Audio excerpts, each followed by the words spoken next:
Tonight, the two teams tied for first place in the Western Athletic Conference go head-to-head as the Wolverines of Utah Valley entertain the Aggies of New Mexico State. All the action's coming your way next, right here on UVU TV.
Welcome to Orem, Utah. We're about 45 minutes south of Salt Lake City, the UCCU Center, where tonight the Wolverines and the Aggies, two teams tied for first place in the Western Athletic Conference, going head-to-head. Hello again, everybody. Jim McCullough, Matt Peterson. It's not exactly a championship game, Matt, but it doesn't get much closer than this being a championship game. It can't, and this is about all you can ask for a regular season matchup. You've got the two teams playing for the second time in the season. They're tied for the lead, so this is going to be a huge game for both teams, leading them in their final few regular season games and then getting the seeding going into the conference tournament in a few weeks as well. So it's a huge matchup tonight for both teams. Yeah, these two teams have already clinched first and second place in the Western Athletic Conference. Grand Canyon not eligible for the WAC Conference Championship or the tournament, so it's just a battle of who's going to be first, who's going to be second. This will be the last time these two play before perhaps the championship game in Las Vegas, but we're expecting a heck of a game tonight. The first time they met a few weeks ago in Las Cruces, New Mexico State just ran away with it, destroyed Utah Valley by 23. UVU's got to play much better tonight. Key players tonight that you're looking for the Wolverines, Matt. Yeah, and I guarantee you that the Wolverines are going to remember that game that they played at New Mexico State. So it's going to start for the Wolverines. It's going to start with their seniors. You've got Ben Aird inside, averaging almost 12 points a game, big inside with those 8 rebounds. And you've got Holden Hunsaker, 14 points a game, gets to the free throw line, shoots it extremely well. Those two players are going to be huge tonight for the Wolverines. I think especially Ben on the inside. Well, you talk about huge, and you got to talk about New Mexico State. 7'5" Sim Bhullar, obviously a key player. Yeah, it's probably not possible to measure or to say how much of an effect he has on a game. He averages almost 10 points a game. He's got 7 rebounds a game, and more than anything, he makes it difficult for anyone inside with 3.5 blocks a game too. You've got Daniel Mullings, who's a junior guard. He averages just about 17, can do a lot of different things, averages 5 rebounds, 3 assists per game. So he's their leading scorer. So you've got the inside presence with Sim Bhullar that's going to match up with Ben Aird. You've got that outside presence with Daniel Mullings that's going to match up with Holden Hunsaker. So let's see how that plays out tonight. Wow, you make it sound like it's an impossible feat here. So if UVU is going to win this thing, what do they got to do, Matt? Yeah, well, they're going to have to play a great game. They've got to be able to hit the outside shot. We've seen their offense struggle at times this year when they can't get their outside to go down. So number one, hit that outside shot. Number two is they've got to keep New Mexico State off of the glass. We've mentioned Sim Bhullar inside, but they're going to have other players that are going to be crashing those offensive rebounds. And then lastly, handle the pressure. I think that goes two ways. Handle the pressure of being in a big time game, and handle the pressure that New Mexico State is going to put on them. So we'll see how those three things play out. And I think the Wolverines will be loose. I think they'll be ready. They know what they need to do. This is the second time they've played New Mexico State, so they know what's at stake.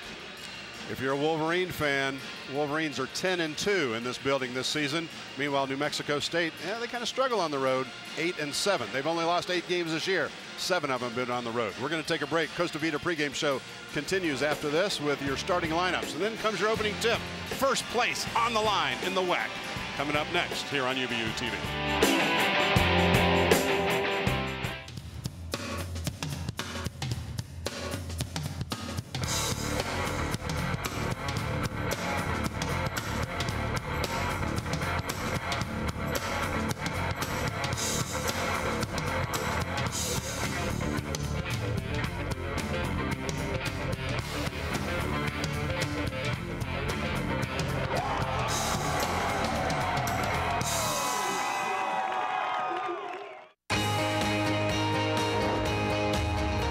Brave and bold, silver and gold. We're on a mission. Aggie up. Bronx Country just got a whole lot bigger. Mighty Wolverines of UVU. Join the herd. Lopes up. Bold moves, big season, grew up. We are the new gold standard. We will be champions. We are the Western Athletic Conference.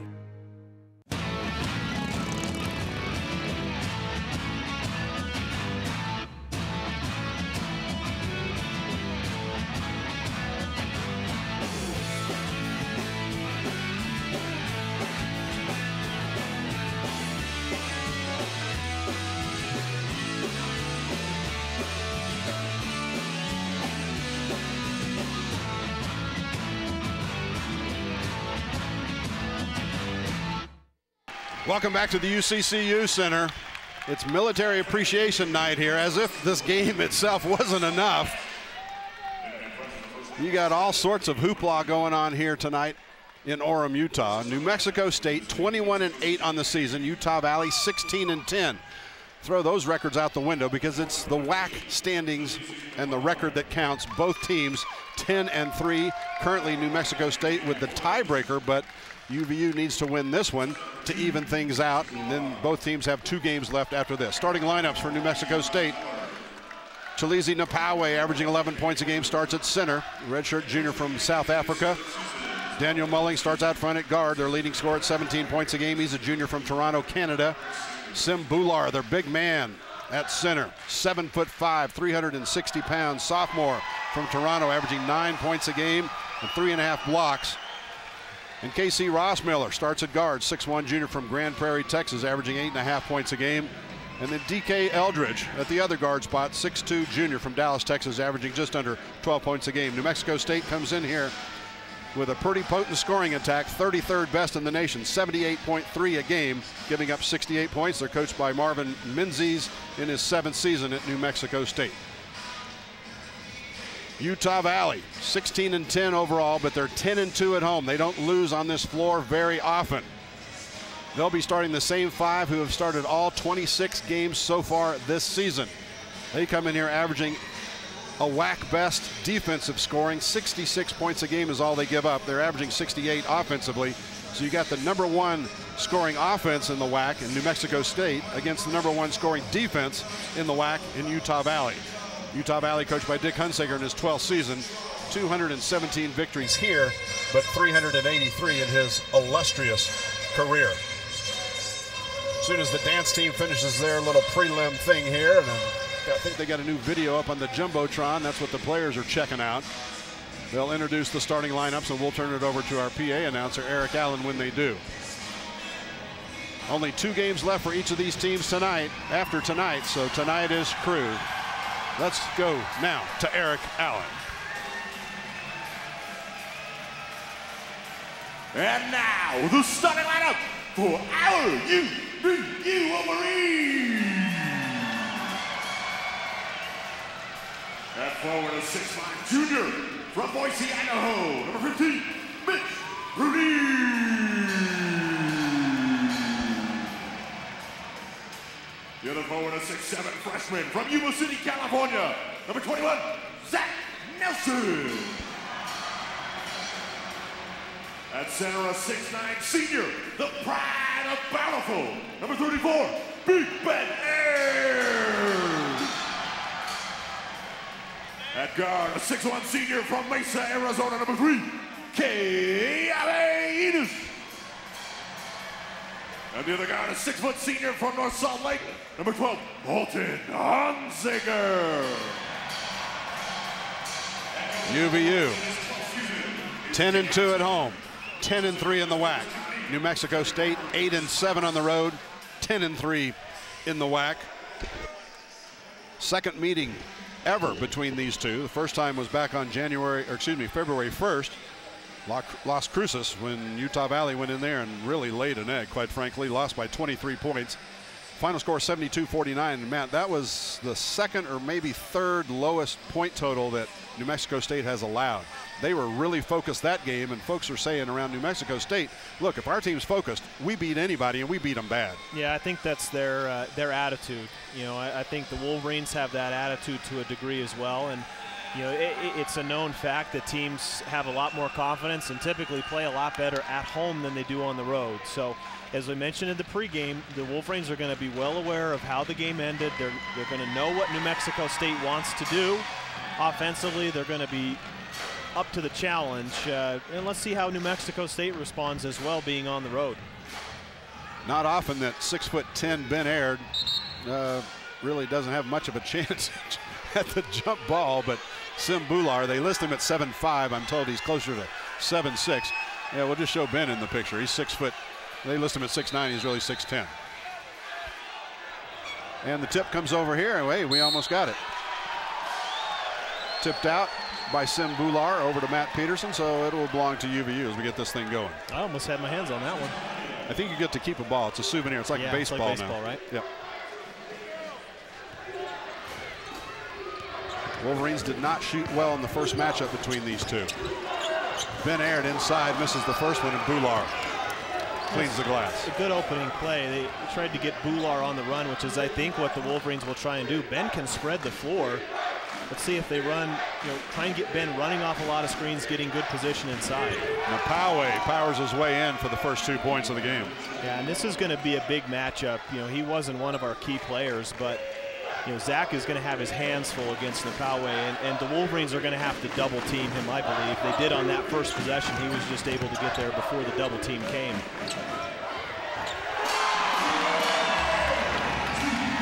We're tied at 2. And that's the type of play that the Wolverines are going to have. You've got to get Sim Bhullar away from the basket.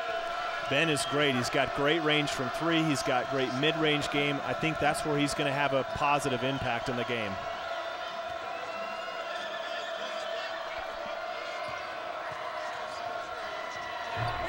Bhullar misses.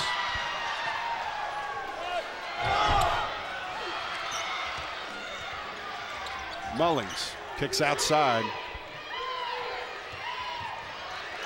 Wolverines come away with the steal. Hunsaker. Zach Nelson with the finish. Yeah, that's what the Wolverines have to have. If they get a turnover like they did there on the steal from Holton, they have got to look to push that ball, not allow New Mexico State to get back, to set their transition defense. They've got to push that ball and attack. It's 4-2. Utah Valley on top of New Mexico State. Minute and a half deep into this game. Eldridge. Nope. Ben Aird and Bhullar and Eldridge all tied up. Possession arrow, New Mexico State. And it's evident the second key to the game was they got to keep New Mexico State off the boards, and New Mexico State is really hurting the Wolverines. 3 offensive rebounds. They're just able to get the shot inside, and they're getting a lot of second chance opportunities inside also. Just under 18 minutes to play here first half. Still 4-2, Utah Valley. And now it's 4-4. Yeah, interesting matchup. I mentioned in the pregame how I thought it would maybe be a matchup of Holton against, you got Holton defending Daniel Mullings, but Wolverines have gone with Mitch Bruneel guarding him, and that time Mullings able to get into the paint and finish. Hunsaker with the floater. Holton led the scoring attack in Las Cruces with 15. Mullings trying to force his way in. First foul of the game. Going to go against Ben Aird of UVU. And then Daniel Mullings looking to attack every way he can. He gets that ball on the perimeter. Mitch has done a pretty good job keeping himself in front of Daniel Mullings, but that time he gets called for the foul. So that's what his game is. He's looking to, if he doesn't have it on the perimeter, he's going to look to drive, look to attack, and get in the paint and create those opportunities inside.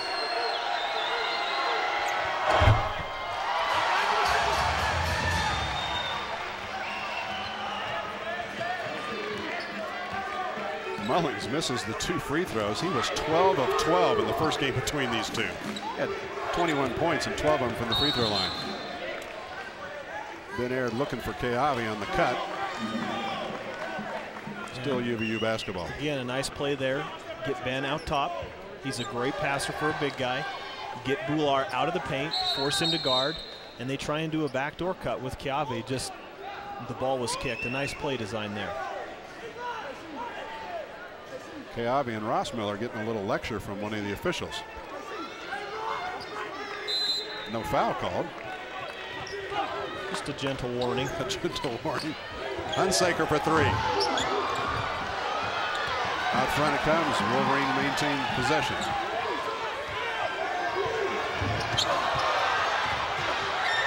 Partner, you said one of the keys to the game, Wolverine's going to have to keep him off the glass and hit the outside jumper. So far, Wolverines start 3 of 7. Yeah, and keeping him off the glass, you know what's key about that too is you keep him off the defensive glass as well, and a couple offensive rebounds, couple second chance opportunities. So keeping them off the glass goes both ways. It goes both on keeping them off offensive glass, keeping them off defensive glass. Give yourself some second chance shots.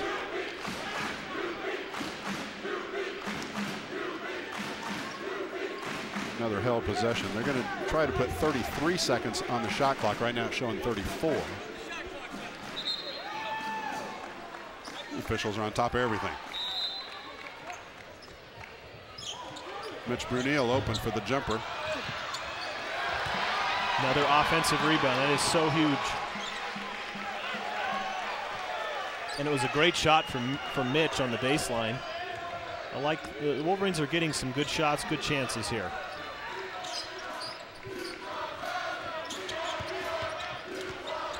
Ben Aird not going to challenge 7'5" Bhullar.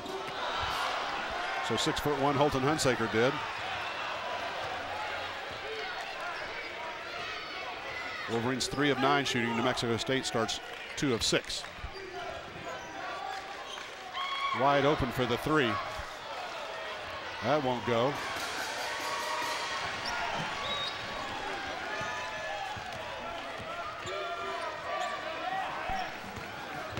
Zach Nelson working against Keawe. Ben Aird will take the jumper. He's got 4 points of Utah Valley's 8. Yeah, I love his aggressiveness. You're going to get a quick timeout here from Coach Menzies, but I love the play calls. I love the early offensive action from the Wolverines. They seem to be a little bit more lively tonight than at New Mexico State. Matt, I'm not sure, but this might be one of the more intense starts to a UVU team this season. A couple of times this year, even at home, they've come out a little lethargic. Yeah. Just thinking that, hey, we're at home, we're going to win this thing. But tonight, they knew they had their hands full, evidently. Well, and I guarantee you, too, coming off of a loss, from experience, from my point of view, coming off a tough loss on the road, and when you have, pretty much 4 or 5 days of preparation, the practices that you're going to go through are going to get you refocused. And, as we've said so many times, the Wolverines know what's at stake, so no surprise to see him come out with this type of mindset early. Keawe stripped. UVU basketball. Keawe trying to get things started inside. First time out on the floor. Wolverines 8, Aggies 4. Hi, my name is Tony. I'm a student with UVU Automotive, and this is my classroom.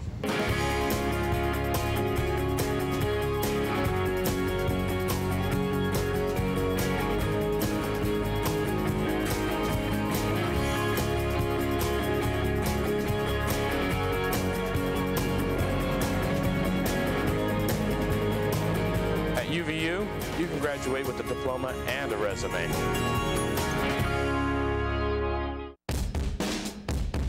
I hate math. I can't count how many times I've heard people say that. And as a math teacher, I take it personally. So, while working on my master's at UVU, I developed ways to help kids not hate math. Does engaged learning make a difference? You do the math.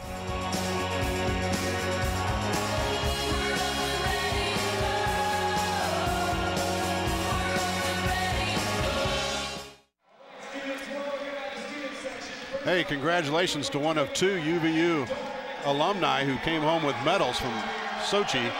Chris Fote is in the house tonight. I think we're going to get a chance to talk to him at halftime.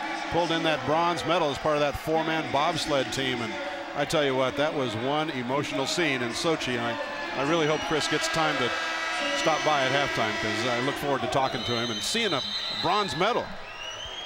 Never touched an Olympic medal, I think, in my whole life. I think he's got it draped around his neck over there from what I can see, so. I don't even see him. Yeah, well, he said afterwards he wasn't planning to take it off for a week or 2. So I'll ask him about that when he comes over, Matt. You got it. Right now the Wolverines with 4-point lead early. They only led by 1 once at New Mexico State when it was 3-2. So they're already playing better in this game than they did in that first game on February 1st. Zach Nelson. Mullings coming back the other way. Look at that fake and a charge, though, as Keawe Enos had position.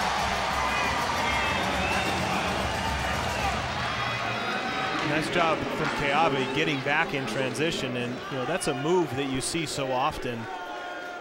You fake one way without dribbling, you make a quick move the opposite, and we're getting a New Mexico State player looks dazed along the baseline. I couldn't tell if there was blood or not, but he was bent over at the waist and looked a little dazed.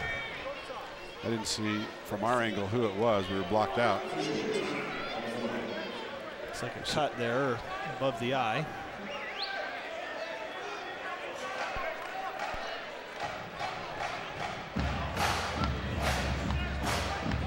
Still talking about the charge, and the officials are actually overlooking at the monitor for the replay. Or are they looking to see if this was an intentional? Yeah, I think we've seen this a lot this year, where the officials will go over. Yes, DK Eldridge. Yeah, we see this often where the officials will go back and look at a replay to see if there was any type of intentional foul or something extracurricular going on. Yeah, because it was away from the basketball, I don't think we're going to have a replay of that. DK Eldridge, a 6'2" guard, junior from Dallas, Texas, had 13 points in the first game, averaging 12 a game. He's their second leading scorer on the season. Yeah, it looks like they didn't see anything. We didn't see where he was. He may have been in the backcourt, didn't make it across half court, but either way, hope he's able to get it patched up. Wolverine basketball. They lead it 8-4. Coming up on 15 minutes left here in the first half. Nelson forces it up. Keawe might have got a piece of that one on the way up.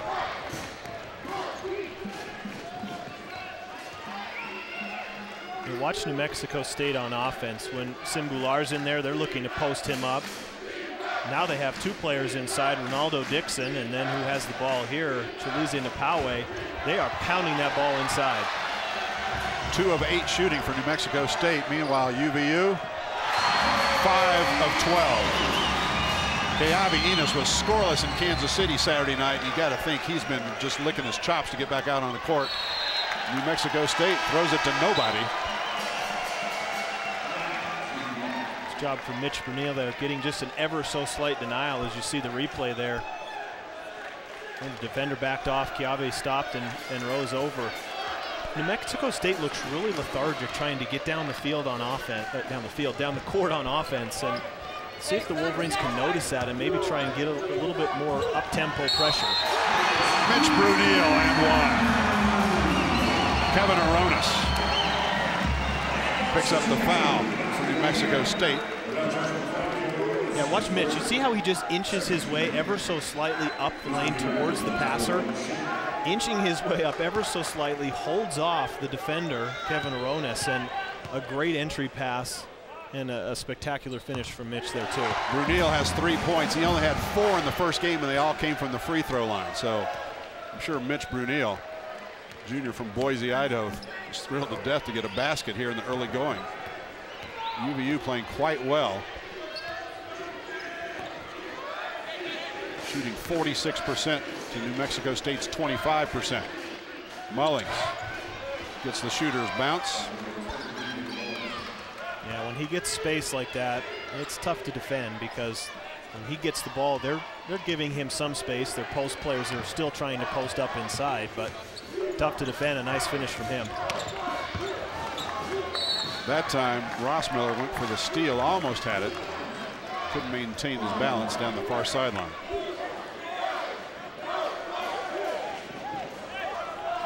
Or the near sideline as the camera looks at it. We're on the far side of the court from camera, so. And I find it interesting. Watch these offensive sets that the Wolverines are doing. Ben is in constant motion, and you're going to get an illegal screen on Keawe there. But just as I was making that point, that's what they're trying to do. They're trying to get Ben in motion, coming off screens, coming off curls, posting up, getting him the ball at different spots because they want to make Bhullar move. But well, that time a moving screen from Keawe. Both teams have been whistled for 2 fouls each. Both teams with 7 rebounds.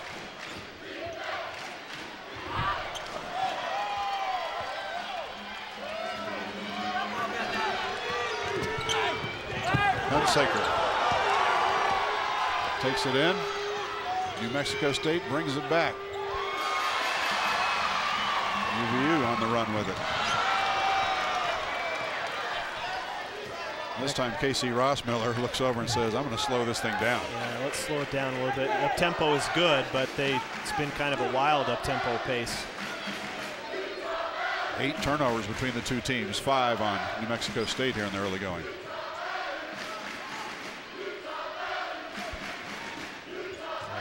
Looking to get this ball inside. They work it from side to side. They're trying to get Aronis coming off some screens, but that's what they're trying to do. Get that ball inside. If it breaks down, they get it in Rossmiller's hands or they get it in Mullings' hands, and they're drivers and they're slashers.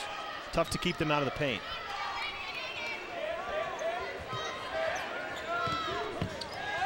Ben Aird inside, hammered by Bhullar.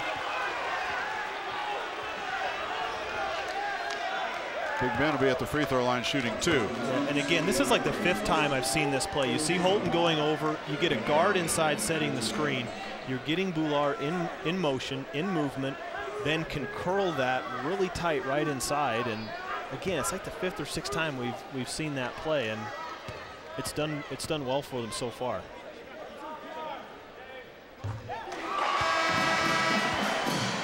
Ben Aird 5 points already, averaging 11.3 on the season.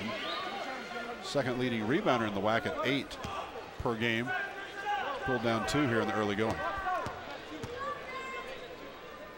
14-8, 15-8. You know, I thought a lot, Jim, coming into this game. I never played against someone who was 7'5". You know, I don't have the experience with doing that, but thinking about it, you cannot be afraid. You have to stay aggressive. You cannot let him affect your shots. Try and get into his body. Try and draw fouls. If he blocks your shot, he blocks your shot onto the next possession. Try not to let him affect it, mentally. Mullings showing why he's on everybody's list for Player of the Year.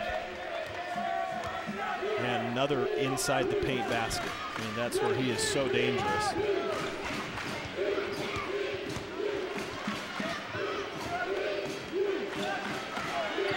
There's just not much inside for UVU when they bounce it in there. Garrity misses.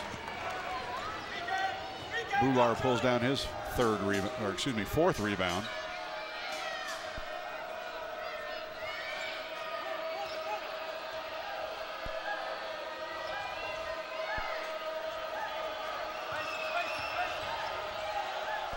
Mullings, long 2.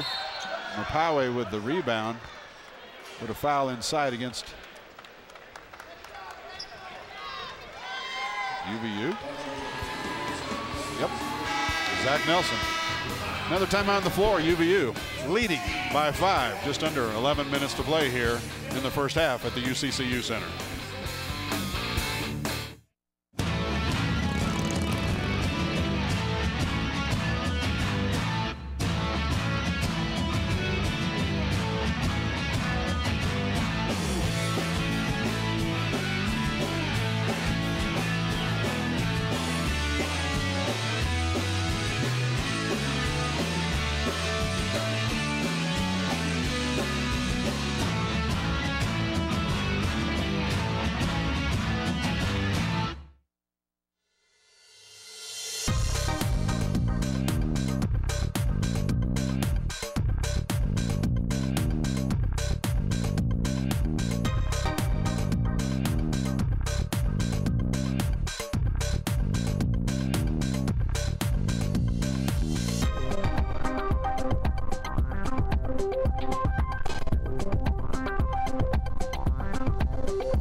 Coach Dick Hunsaker right now has got his Utah Valley Wolverines out in front by 5. He's been at UVU for 12 seasons, but he's been a head coach for more than 30 years. Prior to joining the WAC, they were in the Great West Conference. He was Coach of the Year twice. He and his wife, Diane, 4 children, and several grandchildren, including Holton Hunsaker's infant daughter. Holton Hunsaker, just one of, what, 4 players on this team that are married for Utah Valley, and 2 of them are fathers.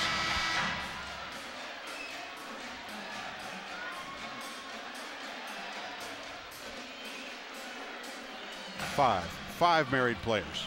Sorry, you got to get these things straight when you're talking about, about mamas at home. You're not, you got to worry about the repercussions from the family and from the wives, too. No kidding. You know, an interesting point to be made coming out of the first, or the timeout there. All 10 of New Mexico State's points have come inside the paint. So, again, it's an inside game for them, and if the Wolverines can force it outside, it'll do wonders for them. And there goes another inside the Keawe with a monstrous dunk. They list him at 6'10". It's just nobody thinks of him being such a big guy because he's out there usually with some Bhullar towering over him at 7'5". Well, he's built. He is a big body out there. You can see the athleticism in him, and he's just got a thick frame.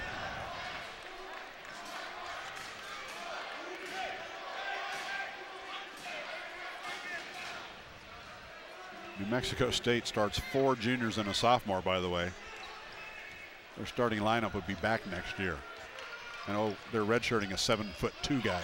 Hunsaker didn't get it, but the follow was there from Brendan Evans. Yeah, nice finish there from Brendan. You know, that's what you have to have. If you're able to drive like Holton did, pull the big guy over, pull multiple players over, in fact, leaves that weak side wide open, and a nice follow-up from Brendan. Shot won't go. We're going to see a couple free throws. Foul's going to go against Brendan Evans. You know, Brendan did a fantastic job there of holding his ground. I mean, he did all you can ask him to do is hold your ground, wait for the double team to come, and when the double team comes, make him shoot over the top of you and make him earn it at the foul line as he did there. You know, no one's going to compete with his height and size, so hold your ground, make him shoot over the top. Watch Brendan hold his ground here. Here comes the double team, and you know, a nice spin move there. Bhullar misses both free throws.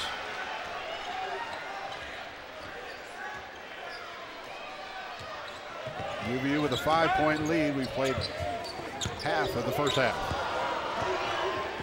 4th turnover for UVU. Mullings, my goodness gracious, and a blocking foul against UVU. Yeah, just as I talked about how if New Mexico State gets a turnover, they're off and running. The Wolverines are. Watch this finish from Mullings. Just, you know, Holton did his best, but that was just a better offensive move. And, you know, again, a slasher is what Mullings is. He is inside. He is crafty. He is shifty when he gets inside the paint on moves like that. He had a similar move on Keawe earlier where he got called for the charge, but that's going to be a huge challenge tonight, is keeping him out of the middle. New Mexico State hasn't hit a free throw yet. The game at their place, they were 19 of 23. The Wolverines were 4 of 6. A lot of Wolverines fans were slightly unhappy with the difference in free throws allowed in that game. Just a 3-point lead for Utah Valley. New Mexico State has led by 2. That was early. Wolverines switch up in mid-possession here, Jim, to a 2-3 zone. Aronis got the 3. Yeah, and that's the one guy you have to get out on the 3-point line. He shoots nearly 44%. You know, it's really tough when you make a decision like that to switch your defense in the middle of the possession, because what you have to immediately do is get into your 2-3 zone, and then you immediately have to be aware of where the shooters are. And New Mexico State got the better of the Wolverines that time by getting the ball to Aronis. Well, the 9-point lead is gone. We've got a sideline reporter tonight. Let's see what Matt Viamonte has for us. Thanks, Jim. It's no surprise that this game has first seed implications and the regular season conference title implications. But more importantly, this is going to determine who has favorable matchups come Vegas in the conference tournament. Right now, the 4th and 5th seed is a three-way tie between Kansas City, Bakersfield, and Idaho. And UVU has a winning record against Idaho. They have not played Bakersfield twice. They've beaten them once, and they're 1-1 against Kansas City. So, I mean, there's still a lot of time left for this to be figured out. But obviously, you want that #1 seed and a regular season conference title going into the conference tournament and a potential berth in the NCAA tournament. Back to you, Jim. Yeah, the winner of the WAC tournament goes to the NCAA. Now, the winner of the regular season WAC title is guaranteed an NIT berth if they don't go to the NCAA. And that's not just the WAC, that's all Division I conferences in the country. Garrity for three.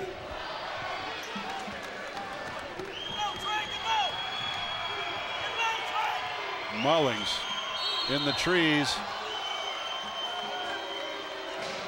Either Garrity or Chad Ross. I think the official had his choice of which Wolverine to call that foul on.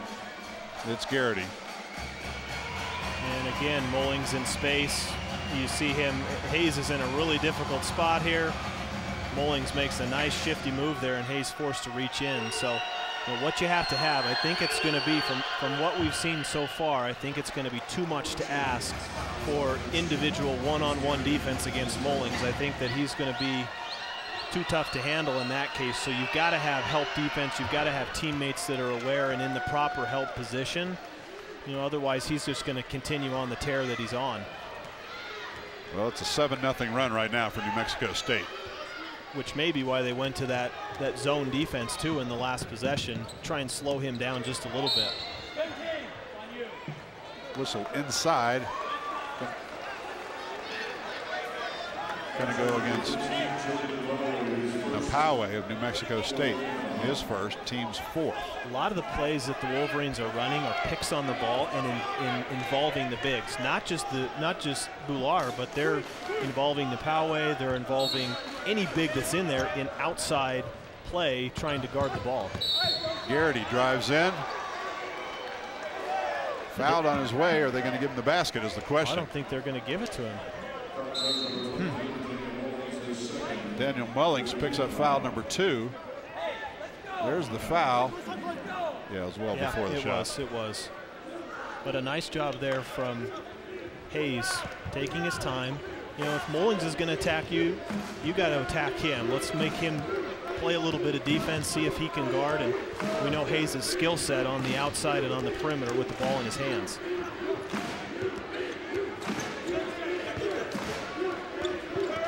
Garrity, the fastest player on this UVU team, puts it up. Garrity crashes to the floor. So does Keawe, and the foul is on Keawe. That's going to be 2.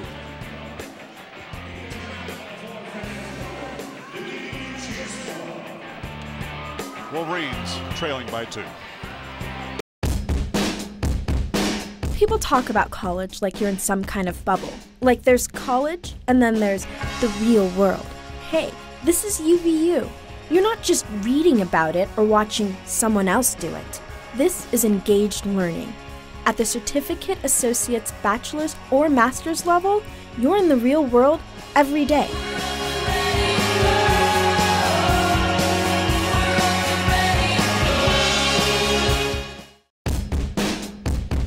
I hate math. I can't count how many times I've heard people say that. And as a math teacher, I take it personally. So, while working on my master's at UVU, I developed ways to help kids not hate math. Does engaged learning make a difference? You do the math.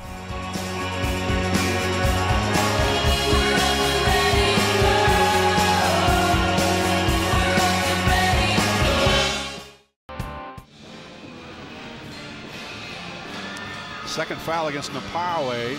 Mullings already with 2. So now head coach Marvin Menzies got a difficult decision to make. You take those 2 powerful starters out of the game.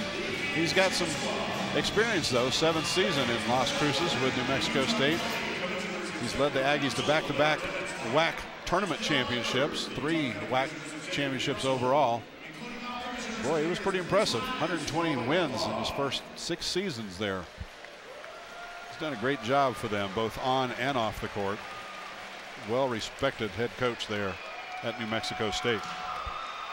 You know, last several possessions, what I've seen from New Mexico State defensively is they've kind of inched out their defense a little bit more. Their guards are giving a little bit more pressure, pressuring a little bit past the three-point line.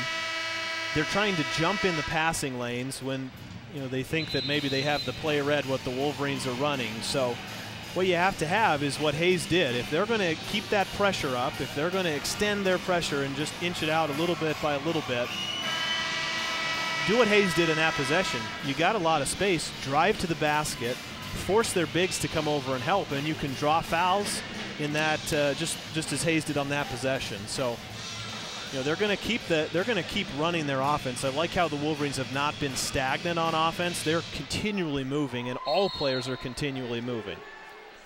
Hayes Garrity at the line, an 80% free throw shooter on the season for one of the best free throw shooting teams in the nation. They're ranked 14th coming in here. They're now 3 of 4 from the stripe. This is Garrity's first year at UVU. Originally from Beaverton, Oregon.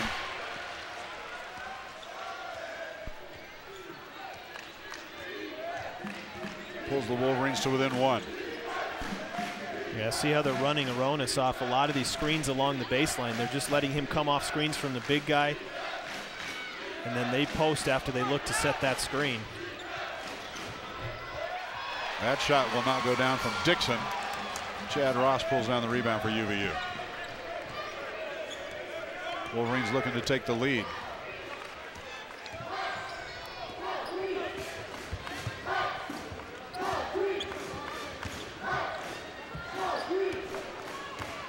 Wolverines looking to run some back cuts early in that possession. Again, here comes Ben to set this screen. Let's see if Hayes can get in the inside and keep driving.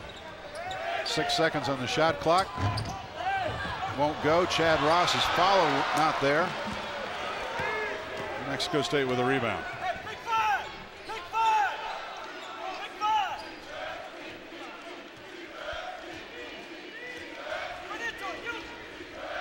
Mexico State warming up from outside. They're at 47% now. Meanwhile, Utah Valley cooling off to 33% shooting. Bhullar. That was a high-low play there. A great job again. Ben Aird holding his ground, being straight up, and Bhullar not able to get that shot over the top of Ben.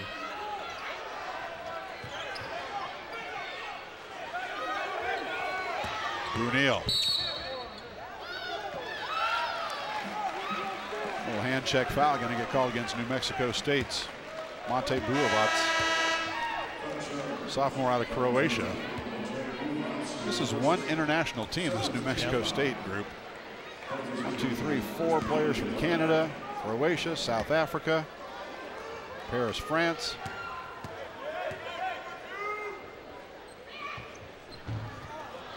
Nobody from New Mexico on the roster.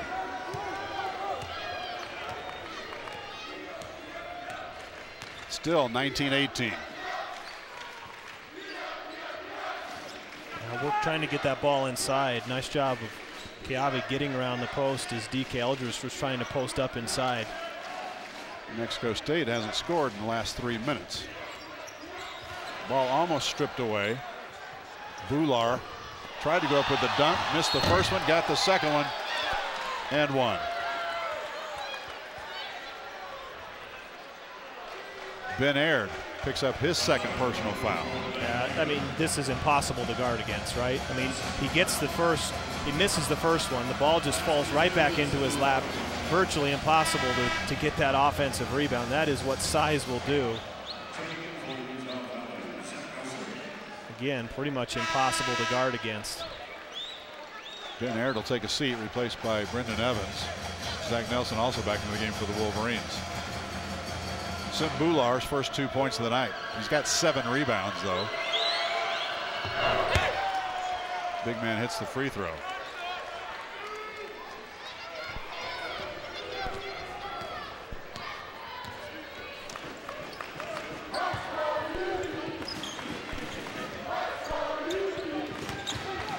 Mitch Bruneel in all sorts of traffic.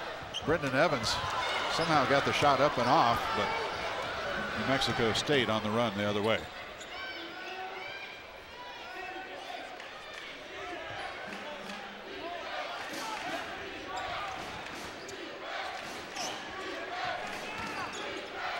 Really good rotation defense there as the Wolverines broke down on the double team. Well, no secret who they're looking for, is it? Nope. Well, and it's so hard because against a normal player who's not 7'5", you confront the post and think that you have an advantage because not all players are that tall. But when you front the post and he's that tall, it's a virtual, I mean, it's just an easy throw over the top and he's going to come down with it. So I mentioned it during the possession there, the Wolverines did a very nice job of rotating over quickly on the defense and forcing the ball outside in another rotation. But again, he just posts up right back inside.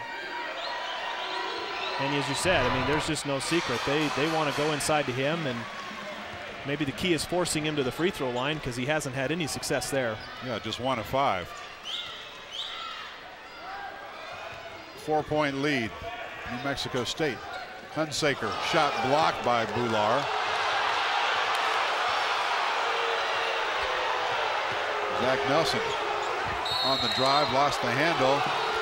It'll belong to New Mexico State. I think the crowd's upset over there. We didn't see the angle. I think Bhullar tackled Holton here. Oh yeah, he got him. Great replay there. I mean, he. Wow, there's a takedown right there. Takedown. Don't you get points for that? Wow. Wrong sport. And he did it right in front of the student section, which is on the opposite side from us, underneath the cameras as you look at this game. New Mexico State's Marvin Menzies, head coach, wants to call a timeout and talk about this thing. 4:12 to play. Still a 4-point lead for New Mexico State. Fair, really low-scoring game, but action-packed. What in the world's going on inside, well, man? They made it seem as if there was a foul that was called. The reaction from some of the Wolverine players made it seem as if there was a foul called. Yeah, like Ronaldo Dixon. Yeah, right there. the official signaled number 25.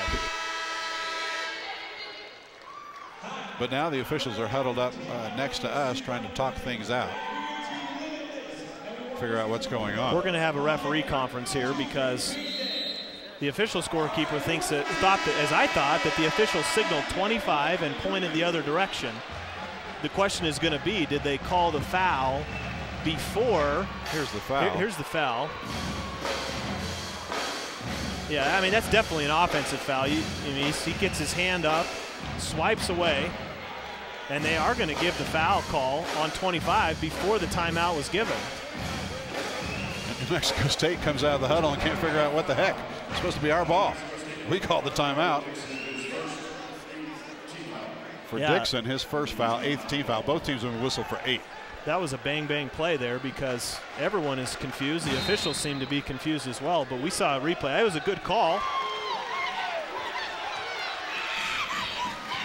The Mexico State player goes flying there, Ross Miller. This thing is picking as up. Physical as we expected it to be. Picking up physicality. It's been a little bit of sluggish play, I think, in the last several minutes here. Brendan Evans. You know, when you can run plays where there's so much movement and so much motion, eventually the defenders are going to think they know where you're going. And you can run a play like that where you confuse the defense and you get an easy dunk. Great play there. You run the same play a lot, confusion is eventually going to happen on the defense.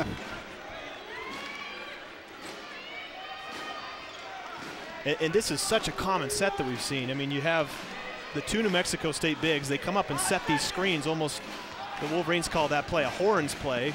It's very common. And Ross Miller couldn't control it. Turnover. 3:16 to play. Hey, let's go to PA announcer Eric Allen. To the center court as we recognize Olympic bronze medalist and Utah Valley University alum, Chris Faust.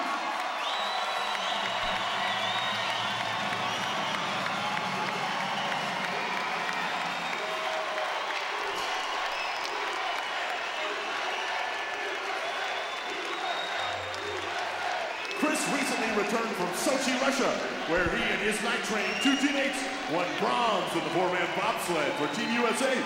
A captain in the United States Army. Chris is a UVU graduate and also a former student athlete running track and field for the Wolverines from 2004 to 2007.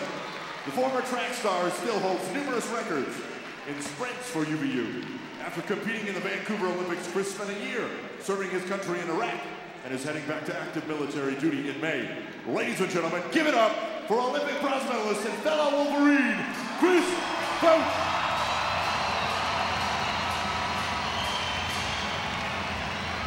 Chris is accompanied by his wife, Rachel.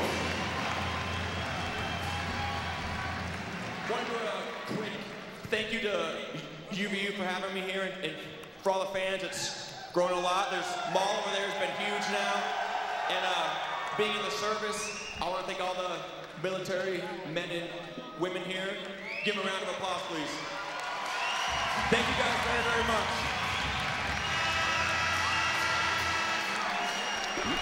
Chris Vogt, I'm told we will be talking to him at halftime. That'll be fun.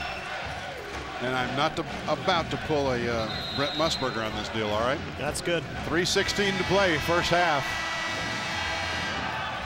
Utah Valley trailing New Mexico State by 2. UVU led by 9 at one point in this first half. New Mexico State's biggest lead has been 4. You know, it hasn't been pretty either. Wolverines 8 of 24 from the field. One of our keys was they got to hit that outside shot, and they haven't. They're 0 of 5 from the 3. But they're only 2 points down with how bad they've played offensively. Well, we told you in the pregame show, UVU has the #1 scoring defense in the WAC. Right now, they're holding New Mexico State to a pretty low score here in the first half. Bhullar cleans the glass with another rebound, his 8th. Jumper outside, Buavats airballed it. Eldridge trying to save it from going out of bounds. We're going to get Keawe with the foul as the long 3. Didn't even draw iron, but Keawe battling on the weak side with Dick Eldridge, and Keawe gets called for the foul. Keawe Enos now with 2 fouls. Brendan Evans has 2. Ben Aird on the bench for UVU with 2. Kind of a wild shot here, off balance, fading away. That ball was way long. You usually on those offside or weak side rebounds expect the ball to hit the rim, but Keawe, nice job fighting. Hard to blame him there on that foul as he's trying to block out. He is getting physical contact on Dick Eldridge, which is what you can ask for. 23-20. Wolverines down by 3.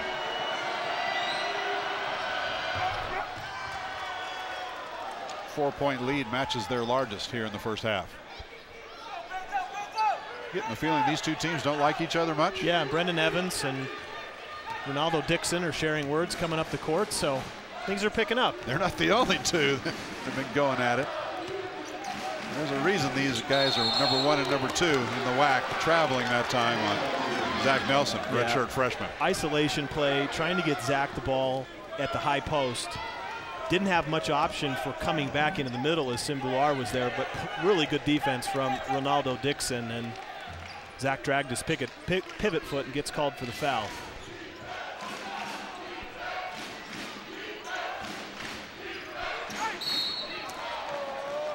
Another foul inside.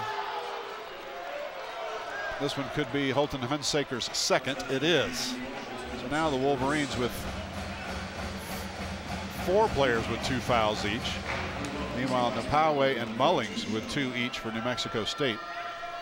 That's why we haven't seen much of Mullings here in this first half since that 2nd foul. And those drives inside have really hurt the Wolverines, and especially a play like that. I mean, where Holton's in perfect position, but you just get a better offensive move from Ross Miller there on the spin move, and Holton forced to swipe at the ball.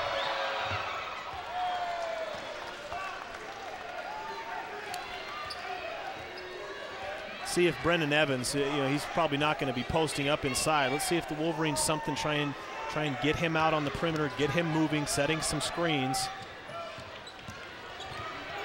Hunsaker, my goodness, got rejected by Bhullar. Big time.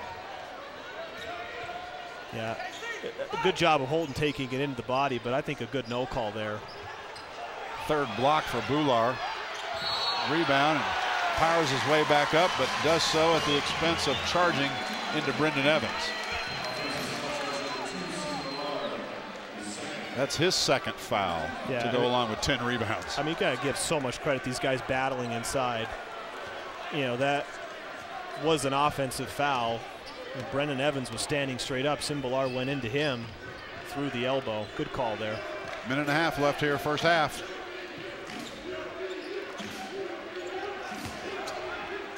Bruneel. Really nice play. He was posting Mitch up. We've seen it a couple times. I think you got, Coach Hunsaker getting a timeout here, but a lot of times what we've seen from the Wolverines offensively too is they're trying to post up some of their guards. They're trying to post up Mitch Bruneel. They're trying to post up Keawe Enos at times, trying to get that ball inside, get those mismatches when you have Bhullar outside or away from the basket. Bhullar, just 3 points tonight, but his presence has been felt defensively. 3 blocks, 10 rebounds, does have 2 fouls. Both teams have been whistled for about the same amount of fouls. Coming up at halftime, Chris Fote. Bronze medal in that 4-man bobsled. Hasn't been doing it all that long, just, what, 7 years? Graduated from UVU with a degree in business management. Also a captain in the United States Army. Superman. He's incredible. I went to school with him here. He holds like 4 UVU records on the track team. We don't even mention that, but he's an incredible sprinter. I mean, honestly, just an incredible athlete. He did it first on the track field. Obviously, his military experiences, you don't need to say anything more about that, but it'll be fun to talk to him at halftime. Unbelievable person.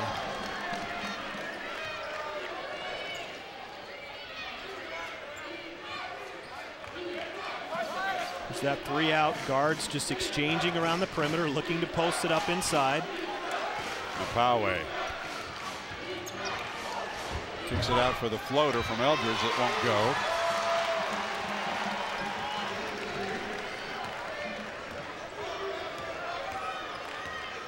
Just like we haven't seen much of Daniel Mullings, we haven't seen much of Ben Aird after he's picked up his second foul for UVU either. Garrity forces up the shot over to Keawe. Wolverines fight for every offensive rebound they can get. It's about a 5.5 second differential, shot clock and game clock. They don't need it. Pull those big guys out. Zach is very good for a big guy being on the perimeter and driving. And that play right there just exemplifies that. If he can get those big guys out, he has the ability to drive.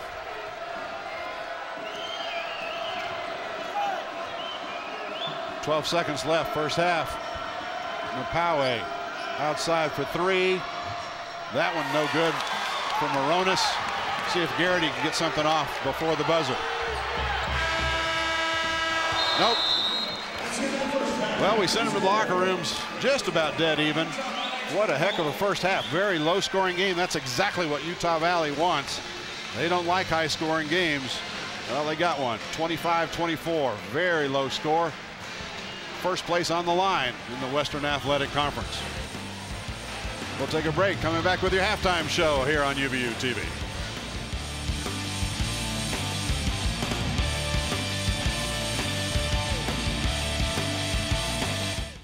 They say the devil is in the details. And in here, there are a lot of details. Flavor, color, texture, temperature, presentation. It all has to be flawless. Pressure? Maybe. But with engaged learning, I get a lot of practice. And I'll bet your homework never tasted this good.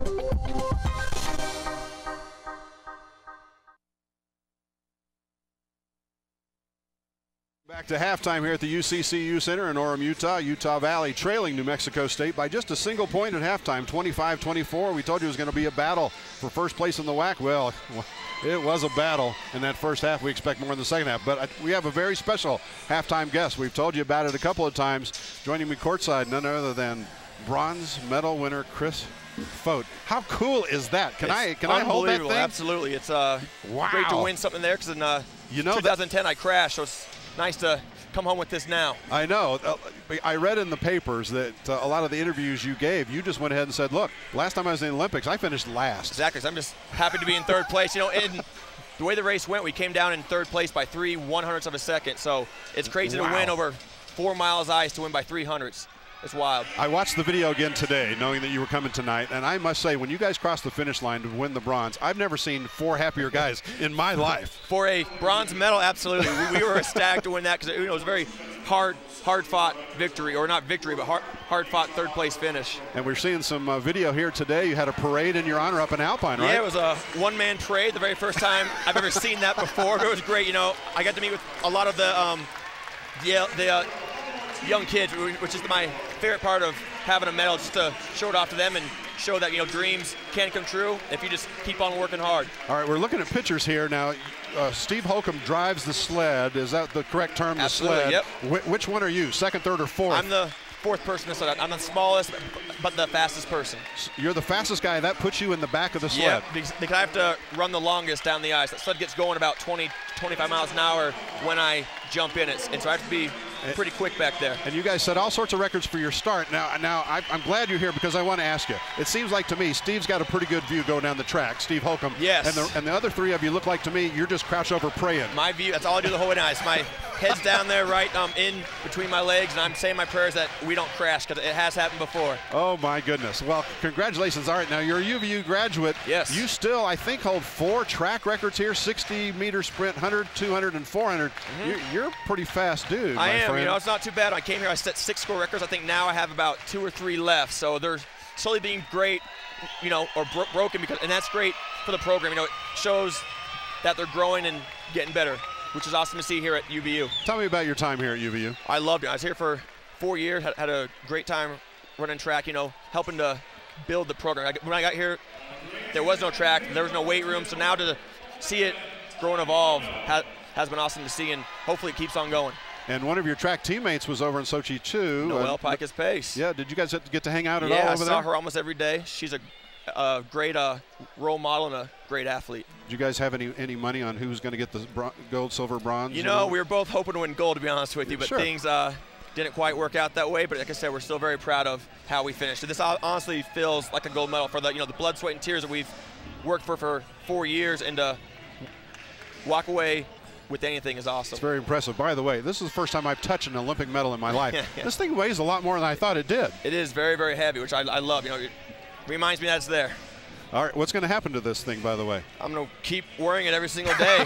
Shower, sleeping, everywhere. Oh, my goodness. Now, what's next for you? I head back to the military May 5th. I'll serve for 2 years active duty, and then I'll come back to bobsled in 2016. Captain of the U.S. Army? Yes, sir. Military intelligence, Yes, I'm sir. told. Yep. You don't even know where you're going? No, not yet. I'm going to Arizona first for about 6 months. Training. And then, training. I have a school down there, of course. Then after that, wherever the Army sends me. It could be Korea, Germany, Georgia, Alaska. We'll wait and see. So 4 years from now, South Korea? Back in Korea, bobsled. hoping to bring home the gold this time. But if I bring home a bronze again, I'll still be very, very happy. Chris Fote, you have done UVU proud. Congratulations, and I'm sure everybody at UVU just is happy as they could be for you. Proud to be here. I love the school. It really shaped who I am. I kind of grew up here almost. From those from my very first year as a freshman to a senior, running track, going to school. So it's been awesome. Wow. Chris Fote, one of 2 medalists at the Sochi Olympics who graduated from right here at UVU. Congratulations again. I appreciate it, I'll sir. give you $10 for that thing right now. Maybe 20. Deal. Right, let's do it. Thanks. Good to see you, my friend. Appreciate it, sir. For Chris Fote. People talk about life after college, entering the real world. But this is engaged learning. I'm not just reading about it or watching someone else do it. I'm learning by doing. I'm at UVU. I'm in the real world every day.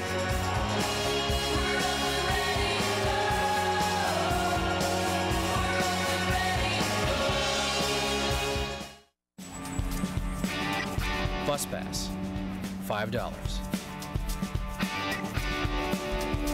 UVU t-shirt so you can impress the ladies, $25.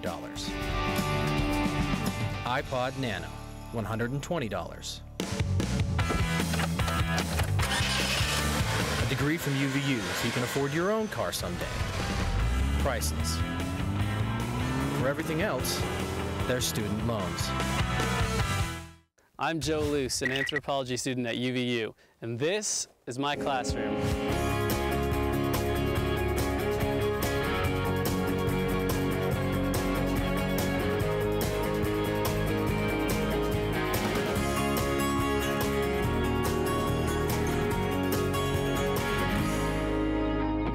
At UVU, I'm sharpening my mind and my skills.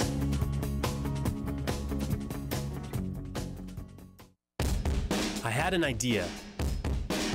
Lots of people have ideas. But engaged learning helped me develop my idea and make it real. And now with sales over $1 million, best assignment ever.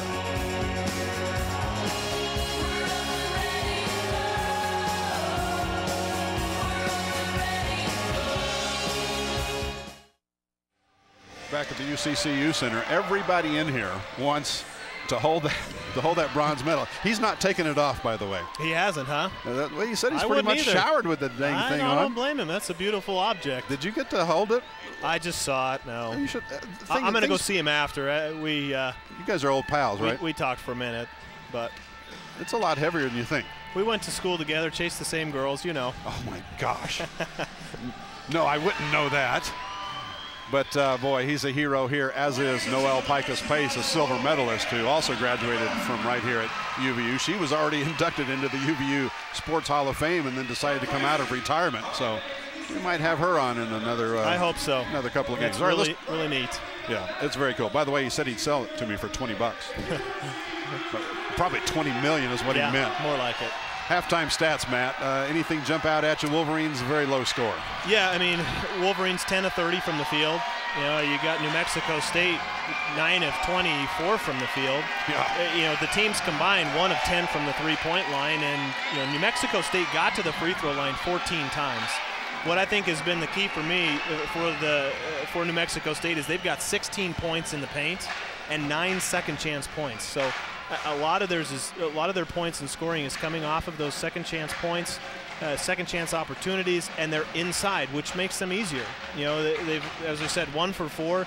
The Wolverines can somehow make it a more of a perimeter-oriented game. I think they'll do some good things in the second half. Offensively, stay patient. I mean, you're just not playing as well as you're used to offensively. They've got great looks. They're doing great plays, running great plays on offense. I think it's just going to take a little bit of time. Hard to believe that between the two teams, they only made 1 3-pointer. Yeah. New Mexico State 1 of 4, Utah Valley 0 of 6. Just stunning to me. One bright spot, New Mexico State does have 8 turnovers, and the Wolverines have converted that into 9 points. So when they can get those turnovers, they're off and running, and it does well. It bodes well for them. Just 25-24 at halftime. Hey, to compare it, the last time they played up at Las Cruces, it was 33-28 at halftime in favor of New Mexico State. And if you're wondering, New Mexico State's pretty good when they lead at halftime. They're 18-1 this season. Meanwhile, UVU just 3-8 when they trail at halftime. But it's only a point. It's only a point. Both teams back out, warming up for the second half. Just minutes away from this one, getting cranked up again. 2 games left for each of these 2 teams.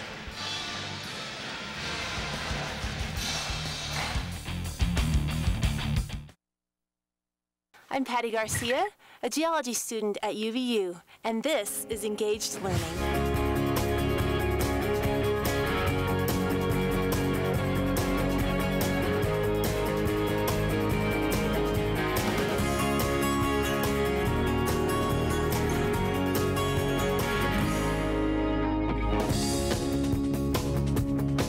At UVU, I'm learning by doing. Welcome to Utah Valley University, home to an educational philosophy that engages its students in hands-on, practical education.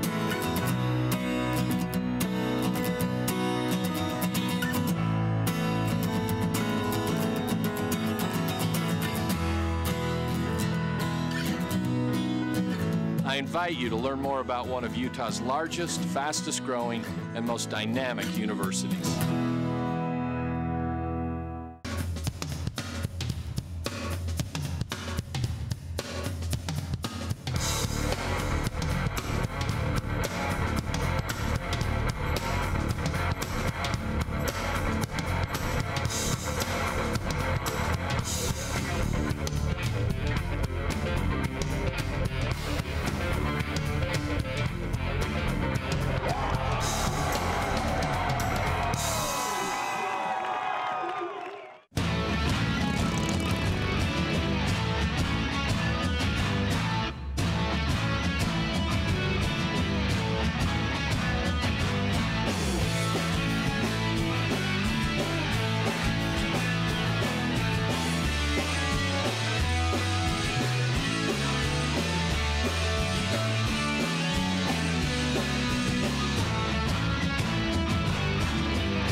Over a minute from starting our second half.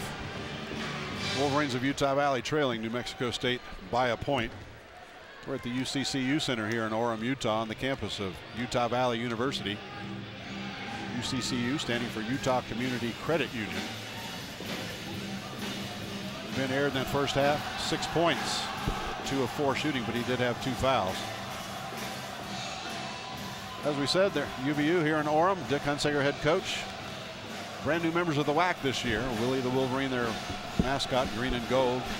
School colors, 32,000 students attending here this semester at Utah Valley University.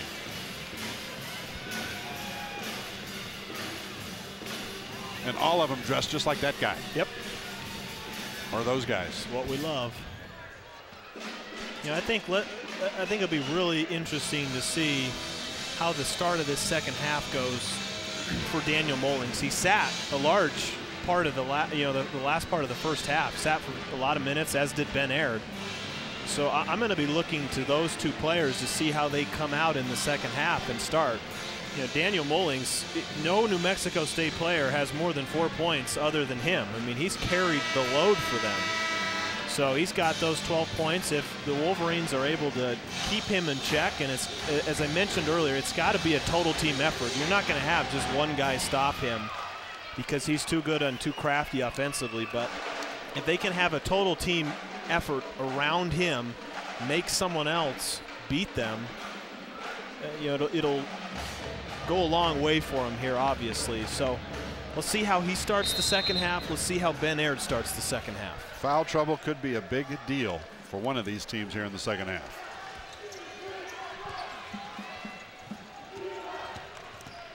New Mexico State, Mullings starts where he left off. He only got 12 minutes of action in that first half and 12 points. Doesn't waste any time getting the first 2 here. Yeah, and that was a quick action. They didn't waste any time getting into it. They immediately sent a screen and pick on the ball. Just a well-designed play, and that is his game. He is a slasher. He is going to drive all night long. Hasn't attempted a 3 tonight. Hunsaker cannot get a shot to go down in this game. He is 1 for 10.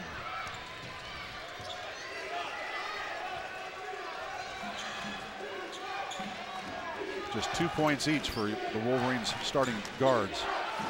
Holden Hunsaker and Keawe Enos. There's that 3 out, 2 in motion. That's what I think the Wolverines will live with, forcing up long 3-point shots, getting Mullings when he gets that ball, kicking it outside.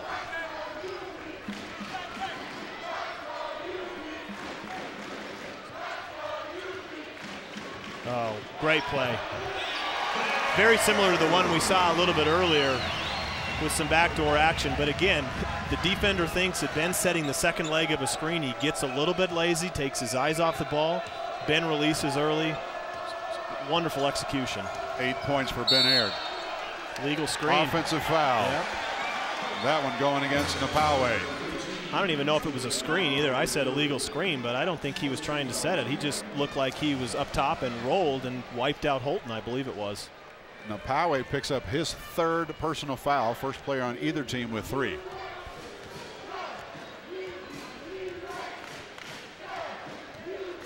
He was a force in the first game between these two. Yeah. Similar action. Mitch Bruneel setting the screen inside, getting Ben some room, pulling Bhullar away from the basket. Yeah, that's great awareness. I don't know if that was the play that was drawn up, but you know, that's a play where you look at it and say Holton probably just read that defense, and that's exactly what was needed. Great execution. 2 good teams, 2 really good coaches. Bhullar. Every basket is a lead change right now.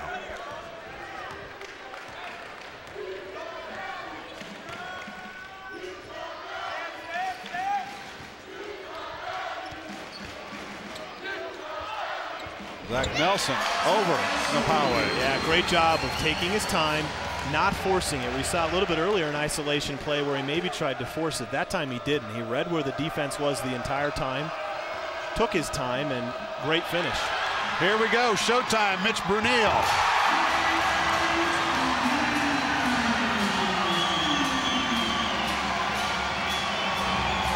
Love that play for Mitch because he knows that the ball is going to Daniel Mullings. If he can deny the ball, he put pressure well beyond the three-point line, and he was rewarded. Bhullar forces up the shot, won't go.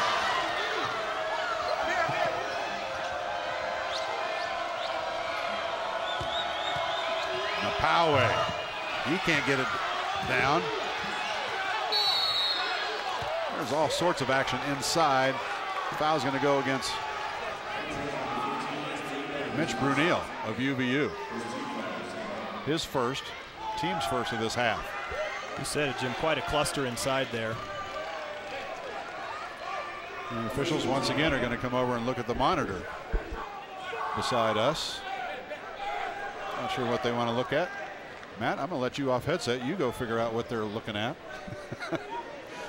Matt Peterson, former player here at UVU. He's just nosy. He wants to know what in the world is being said. It's totally legal, by the way. Stick his head in the little huddle down there. Here's the replay for you folks at home. Keawe. Then it was just a big scrum inside. Ben Aird went flying backwards. I didn't see a whole lot of contact there. And then Eldridge forcing it up. Well, you got a choice of players here if you're going to call a foul. Might be a good time to not call anything. Let them play. 32-29. The Wolverines out in front by 3 right now. Utah Valley led in the first half by as many as 9. New Mexico State led by as many as 5. Winner of this one will have a 1-game lead in the WAC with just 2 games to play before the WAC tournament in 2 weeks down in Las Vegas. Regular season champ gets that #1 seed and an automatic NIT berth if they don't make the NCAA tournament. All right, Matt Peterson is back on headset. What'd they say, partner? Are you getting used to me leaving like that every game? It's becoming an every single game occurrence, it seems. I think what they were looking at was a replay of, just right before the foul was called, there was a scrum inside or a scruffle as we saw, and Ben hit the floor. So I think what they were looking at is whether or not there was anything intentional. And it was number 15. It was. Yeah, that's Keawe. Yeah, Keawe was the one that was involved. To me, it'll be interesting to see what they say. They're going to call the coaches together here. I didn't think there was anything intentional. It didn't look like it to me. Yeah, we saw the replay while you were down there. Okay. I didn't see anything intentional. I mean, there was definitely something that. Well, both coaches are. Here it is one more time, man. Yeah, so it's going to be Keawe is the one that's going to be involved. So Ben gets hit there. You see, Keawe wasn't. He was looking back. Well, I mean, players know where other players are. Yeah, he knows where he is. But I mean, the other angle that I saw with the officials, I think they're going to call some type of a foul here. Well, after all this mess, I would hope so. Slowed down what was a really good basketball game going on. 32-29, Utah Valley out in front by 3. Official over, talking to the official. All right, let's check out our sideline reporter, Matt Biamonte. Maybe he has an update on what's going on. Not much to report here, but on that last play, Ben Aird got poked in the eye during the timeout. He was given some eye drops and kind of flushed some fluid, so that way his eyesight comes back. Also, you'll notice he has a wrap around his arm. That's from hitting the floor so many times. Not really a big injury, just precautionary. Back to you. Thank you, Matt Biamonte. All right, 4 fouls now on Keawe, but at the free throw line is DK Eldridge. So what the heck's going on? He was the one that was fouled by Mitch Bruneel, so I think they're just clearing it out and giving him free throws, but I believe they called a flagrant foul on the Keawe. That's why Ben is going to go shoot free throws right now. Then I'm sure they're going to bring the ball. Well, I don't know who's going to have possession after that, because New Mexico State had possession. But the bad news for New Mexico State, Keawe now with 4 fouls. Yeah. Nobody else on either team with more than 2. Yeah, and it's, who knows what the intent was there. I mean, obviously Ben got hit in the eye. Looked like it was more of a hand to the eye or finger to the eye than it was of his elbow, but yeah, it looks like UVU's ball, and definitely was a flagrant foul called. 33-30. Nobody for UVU in double figures yet. Ben Aird's got 9 points. Meanwhile, Mullings with 14. And the next closest is Bhullar with 5. Ben Aird's never played this much on his perimeter in his life, I bet. I bet he's loving it, being outside, not having to battle inside.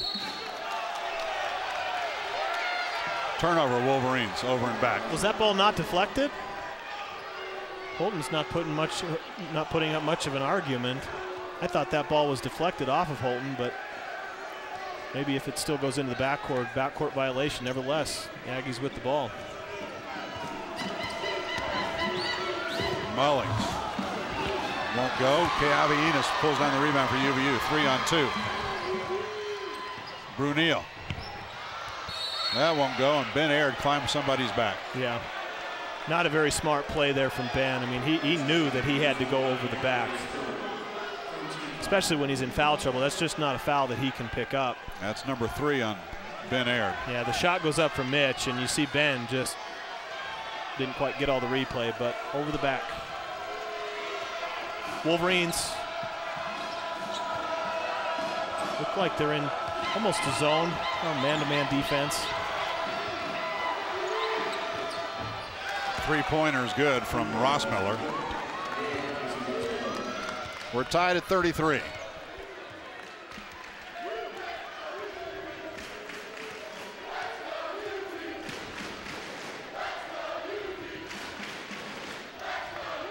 Here comes that curl, getting Ben in motion. Contact. Ben Aird crashes to the floor, as does DK Eldridge. That's Ben's 4th. Ben Aird called for foul number 4. UVU's leading rebounder on the season, 2nd leading scorer with 4. Media timeout. Back in a minute. To the young ones, the small ones, the ones they had planned on leaving in their shadow. I know your determination, your heart, the need you have to prove something, the sweat, the miles, the hours that stretch into days and nights and years. I know because I've been there. And now is ours. The earth and the sky are ours. And this is where you belong. Join us. We're waiting for you. And so are they.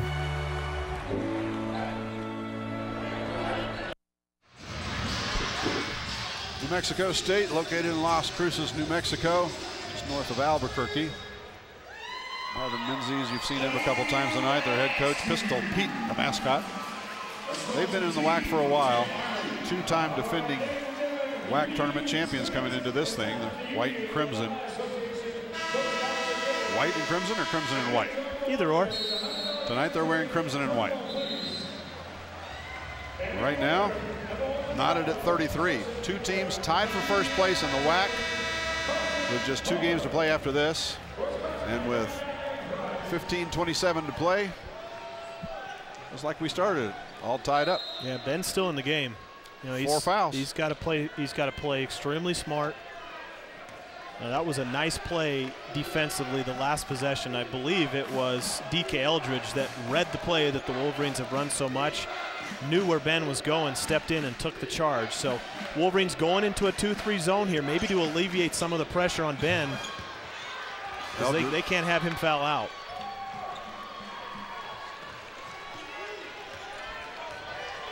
Well, you got to think if you're New Mexico State, they're going to go after Ben. Yeah, they're going to try and pound that ball inside. Ben just has to know that he can't pick up another foul. And 2 of his fouls have come offensively. He's the leading scorer in the game for UVU with 9 points. Working against Bhullar. Not even going to try. Mitch Bruneel will take a 3, though. Missed it. Got his own rebound in the corner.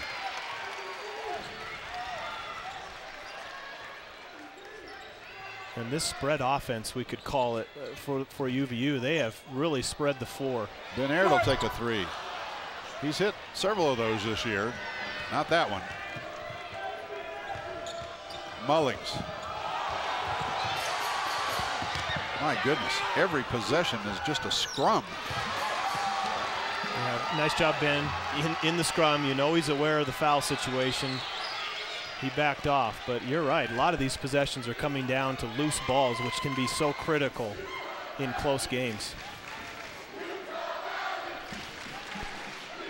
Nobody scored now in the last 2 minutes of action for either team. This is a mismatch. Do you think? In every sense of the word. 6-foot tall Holton Hunsaker against 7'5" Sim Bhullar. And that's been Sim Bhullar's best line of defense tonight. He kicked that ball away as Holton was trying to pass it inside. He had a kick a little bit earlier in the game as well. Now Ben Aird does go to the bench. Brendan Evans into the game for UVU.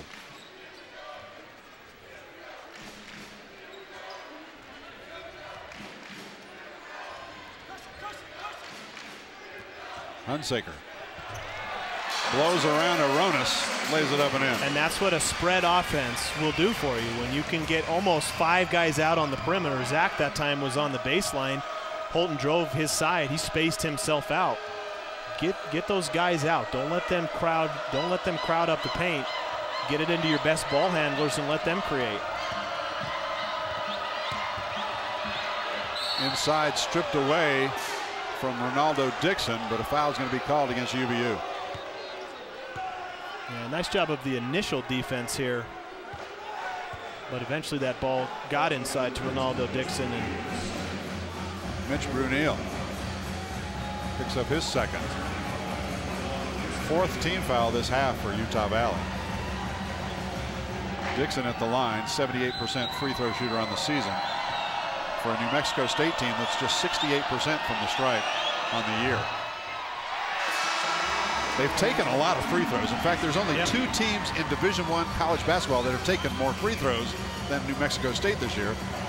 And they just don't hit a whole lot of them, 68%. I mean, it's not bad. It's just not great. That's an incredible statistic, too, because, I mean, they've got, this will be their 18th free throw tonight, and the Wolverines only have 8 free throws. So an advantage, at least getting to the line for New Mexico State, which is what they've done all year.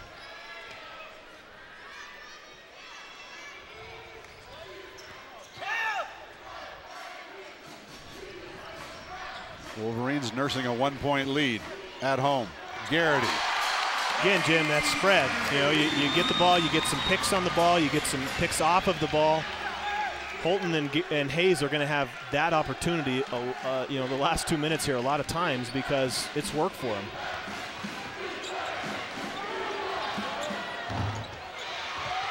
Zach Nelson pulls down the defensive rebound for UVU. Yeah, they're going to look to go inside with Brendan here. He had a mismatch with Ross Miller guarding him inside. KC Rossmiller called for the foul, his first, team's third of the half. Yeah, see, in transition, there's a mix-up defensively. Brendan knows all he has to do is post up. Well, from that angle, yeah, Rossmiller didn't have a chance. Yeah, didn't have a chance, and that's the problem when you can't get you can't get matched up in transition. You have mismatches. You know, bigs guarding smalls and smalls guarding bigs, and the official had the same view we did from that camera. Garrity misses the three. 2-on-2. Player of the Year Mullings gets fouled.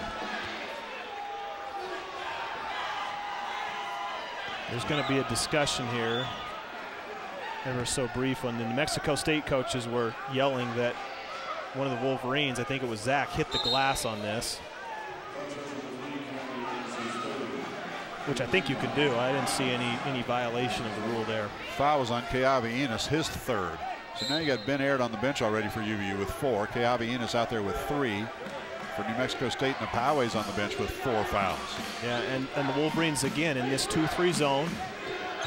It's slowed down Mullings. It really has. You know, he got the one basket early on, but he doesn't have as many one-on-one opportunities when you're in that zone. If you can always just match up to where he is and know where he is, you got to be aware of Aronis in this case because he's their best three-point shooter too. Mullings misses inside, gets his own rebound, misses the putback. UVU wanting a held ball, but instead they're going to get the foul. And offensive rebounds when you're in a zone are just killers. They just take the energy out of you. Zach Nelson, second foul.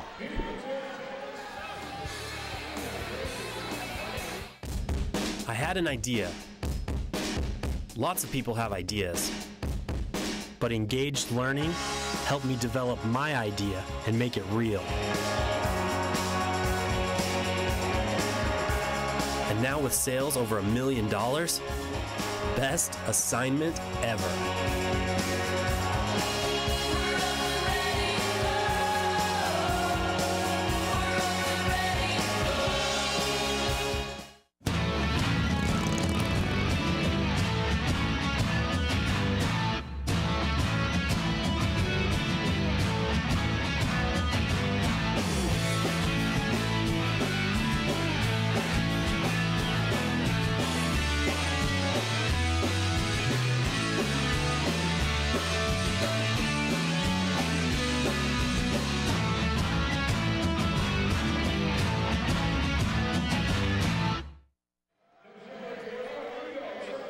New Mexico State, 2 games left after tonight. Their 2-game road trip here tonight, and then on the road they'll fly to Bakersfield, California tomorrow, where they'll take on Bakersfield on Saturday night before returning home to host Grand Canyon next week on Thursday night. That'll be the end of their regular season.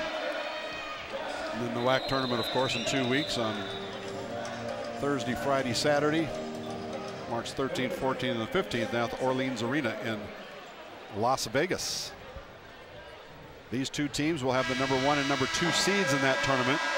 So if they play again, and boy, that would be a treat, wouldn't it? Yeah, it would. It won't be till the championship game. You know, record-wise, they're the 2 best teams. Obviously, we're getting evidence of it firsthand tonight, but chances are this isn't the first time that, or excuse me, the last time that these 2 teams will play. One thing I want to point out, Jim, I made such a big deal in the first half about points in the paint for New Mexico State. They've cooled off a little bit. They have 20 of their 34 points in the paint, but the Wolverines have 26 of 37 of their points have come inside the paint. And it really hasn't been from their, I mean, Ben Aird has 9 points inside, Zach has 6, but their guards are getting inside a little bit. One of the keys of the game was you got to hit the outside shot, and they haven't been able to do that. 0 of 9, which is unheard of for the Wolverines this season, at least, to go this long, this far into the game without hitting a 3-point shot. Mullings now with 15 points, only player for New Mexico State in double figures. Again, next closest is Bhullar with 5. Yep. Look at this cutting. Look at the space, the cutting, the movement. Bhullar with another block. UVU tracks down the loose ball, though. Yeah, and the Wolverines also have we're going to get a reset, but there shouldn't have been a shot clock reset. I don't believe the ball hit the rim. That's exactly what the official wants to come over and take care of at the sideline. Game clock stopped at 11:31. We'll see how many seconds they put back on the shot clock for UVU. It's like 17. That's a good play for Brennan. I mean, I don't mind that at all. Again, you know, if he blocks your shot, he blocks your shot. You come up with the rebound, they get another opportunity. Keep him on his toes, keep him aware. In the long run, it'll pay dividends. Utah Valley with a 2-point lead. Bruneel for 3. New Mexico State basketball.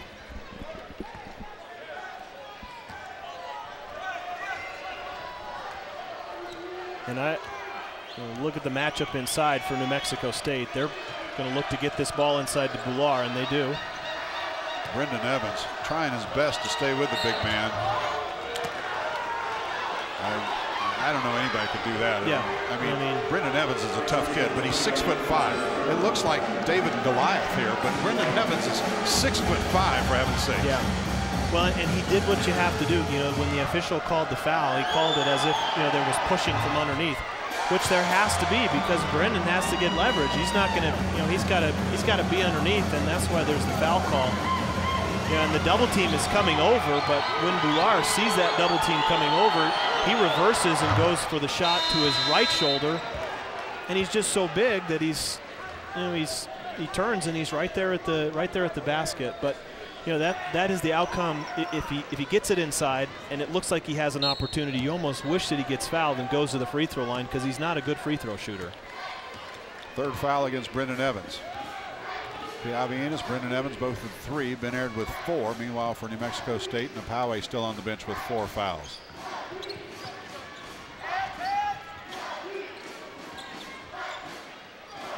Evans really wants to drive, doesn't he? Yeah. So much so that he traveled. You know, I think that's a good play. Obviously, he traveled and turned it over. I'd love to have that one back, but got to be aggressive. You can't be a non-factor if you've got a quickness advantage on the perimeter against a big guy. They're looking to get Aronis coming off these screens along the baseline. It's just 2 guards up top passing it, working it for Aronis to come off. Contact inside. Oh, New Mexico State not happy about this. I think they're going to say that there was a push before he got the ball. It's going to be on Mitch Bruneel. Right there. Wow. Wow, that was not a foul. There's been a lot more contact than that. Yeah, that was not a foul at all. I mean, please don't start calling that stuff on either team. And I thought the official said that he pushed him before he got the ball, which wasn't the case either. Well, third foul against Mitch Bruneel. 8 fouls called against UVU in this half, just 3 against New Mexico State.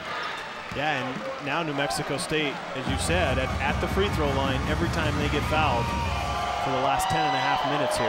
They're 11 of 23 so far, 11 of 24 making. Maybe that's going to be their Achilles heel because they're going to the free throw line, but they're not a good free throw shooting team. They've taken 24 free throws in this game. UVU's taken 8. Yeah, it's just been amazing. That's something that you don't see. Usually the Wolverines are very aggressive. Nelson misses from outside. UVU maintains control. 10 minutes to play. Hunsaker tried a little too fancy of a pass. Turnover. Number 10 for UVU. And they're back now to a man-to-man defense. Great play, great deflection from Brendan. Turnover number 12. And oh my goodness, there was definitely flagrant coming back down the other way. That time, KC Rossmiller just knocked Holton Hunsaker on his fanny right at midcourt. Yeah, and he did it right in front of the official, and he has been frustrated tonight. We've seen him and Holton going back and forth, a lot of action between those two players. He was the one that Brendan Evans got the foul called. Brendan was posting up inside. Rossmiller got called for the foul. His second, nothing flagrant evidently. No, you can't do that right in front of the official.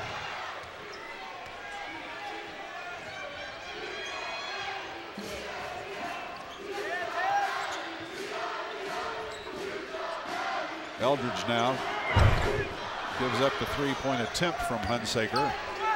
Holton now 0 for 4 from beyond the arc. Just 3 of 13 tonight shooting for Holton Hunsaker.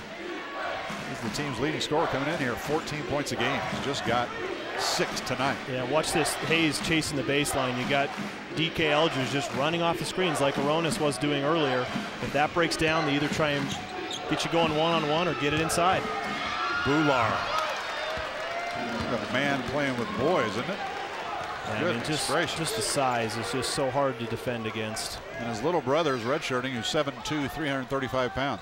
Oh, okay, I'm never going to refer to him, that's Tanvir Bhullar, as little brother. Yeah, never. Younger brother. Zach Nelson gets his shot blocked, but a whistle inside. It'll just be the 5th team foul against New Mexico State. That one's going to go against Dixon. Yeah, nice job of driving there from Zach and forcing the action a little bit. Second personal against Dixon. Yeah, the Wolverines last several possessions, it's been a lot of one-on-one basketball, trying to get guys in space, trying to get them some opportunities, because they just haven't been able to run their normal sets and normal offense. It's a little bit, not a little bit, to me it's been a lot different than what they're used to running, that is. Zach got them both, tied this thing up at 39. Yeah, we're in the second half with 8:20 and change to play. A low-scoring game, but physical and a lot of fun to watch these two. Back to the 2-3 zone.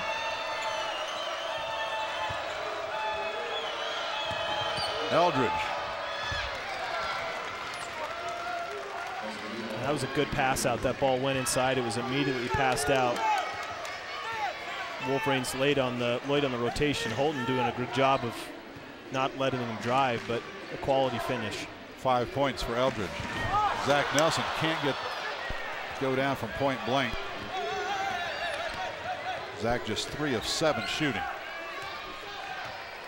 Wolverines this half 6 of 16. New Mexico State 5 of 13. A lot of defense. Mullings, he's so fast. And a foul on the inbounds play against Eldridge. Wolverines down by 4. That'll bring us to another timeout.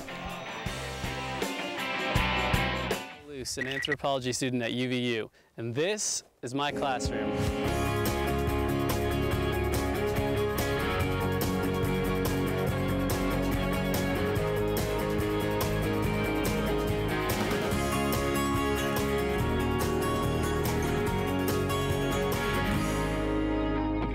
At UVU, I'm sharpening my mind and my skills.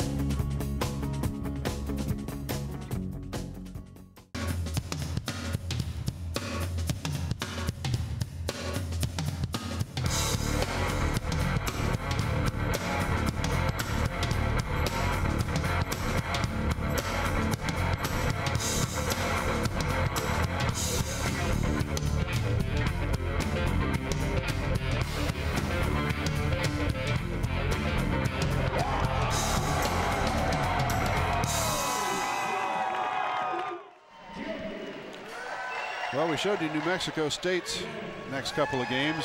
This is how UVU closes out their regular season. They'll be hosting Texas Pan American 48 hours from now on March 1st here at the UCCU Center. And then next week, just one game, Bakersfield comes in here. That's going to be Friday night, a rare WAC Friday night game because this UCCU Center being used for other business on Saturday. So Pan Am and Bakersfield coming in here to close out the regular season before UVU heads down to the WAC tournament with either the #1 or the #2 seed. Tonight's game might just go a long way to determining who's got #1 and #2. Right now, 4-point lead. Yeah, Ben coming back into the game. Again, he's got to keep that mindset that he's got to challenge shots, but on those shots he cannot foul. Cannot pick up any type of a silly foul and jeopardize him being taken out of the game. Nobody for UVU in double figures. Mullings has 18 and Bhullar has 8 for New Mexico State. They're the two leading scorers for the Aggies. Zach Nelson. New Mexico State comes away with it. Boy, you drive in there, you got some trees. You do. I mean, you got to be quick. You got to be aware of where Bhullar is. And even the the other defenders, when Keawe's in there, when Dixon's in there, they're athletic, they're challenging shots too, so it's not as if it's just Bhullar. They block almost 6.5 shots per game, 7th best in the nation do these Aggies. Dixon. 6 straight points now for New Mexico State since it was tied at 39.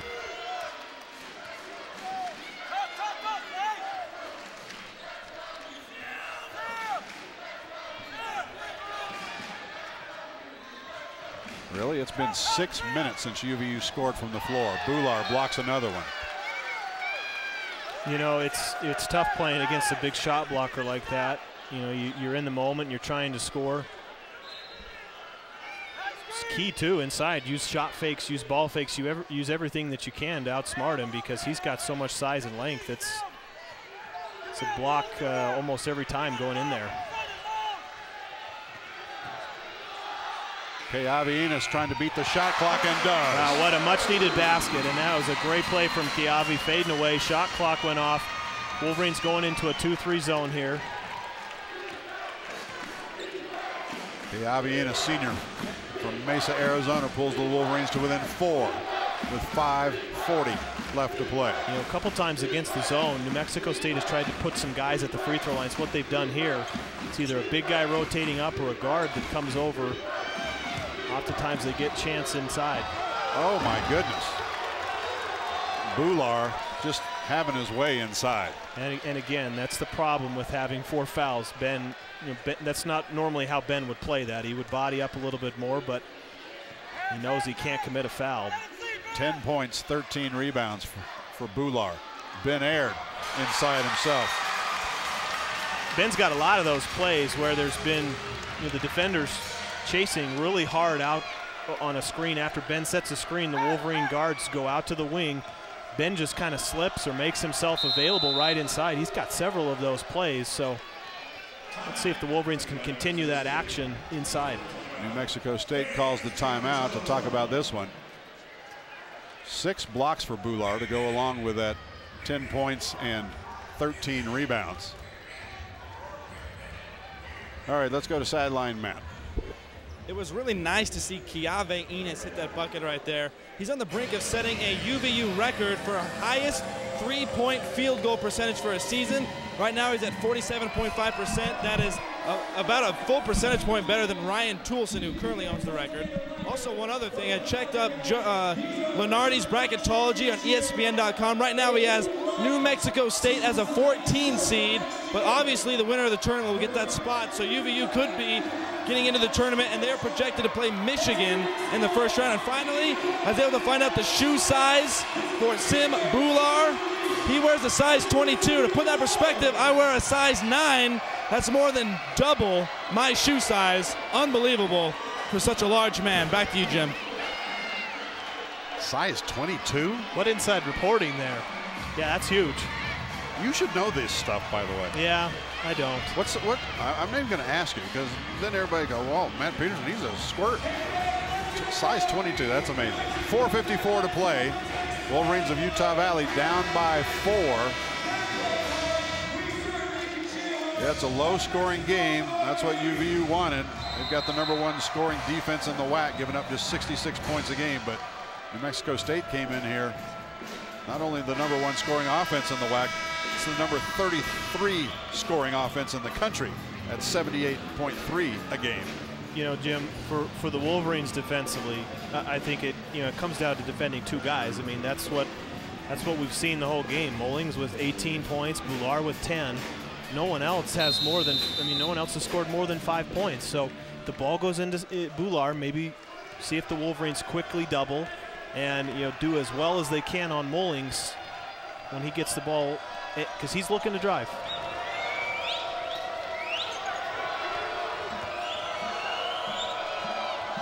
You see Zach inside fronting Bhullar. Shot clock at single digits. Mullings will take a long 3. A little collision there, and Keawe Enos is going to be called for the foul for UVU. Yeah, that is the most difficult thing in playing a zone defense is blocking out, and especially on an awkward long rebound. That wasn't your typical long rebound, or excuse me, that wasn't the typical angle that the ball comes off on a three-point shot. A long rebound is typical on a long shot, but that's going to be a challenge for UVU, is rebounding out of that zone.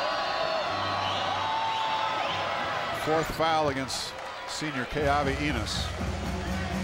And the hard part too is, Jimmy, is you got exactly what you wanted. You got a long three from Mullings where he doesn't shoot it well. He just couldn't secure the board.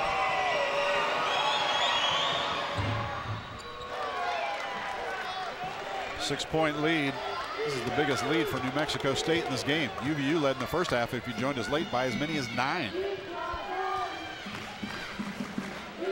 At halftime, it was 25-24 New Mexico State.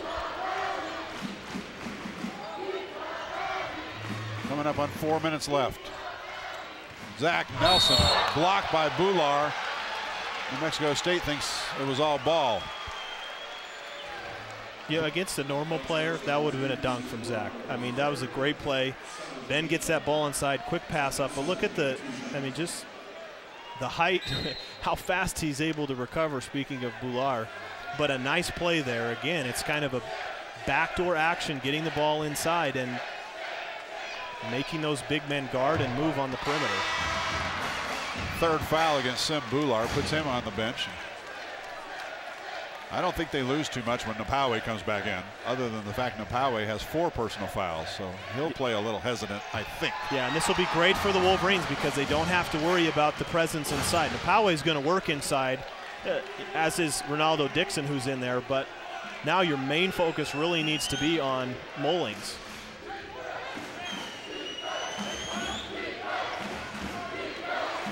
And they don't have a real three-point shooter or three-point threat in the game either. So they're going to be patient. Keawe. Right spot, right time. Yeah, good read there from Dixon. The ball came in, and there was a quick double team, late rotation on the weak side. Back to a 6-point lead. UVU yet to hit a three-pointer in this game. They are 0 for 11.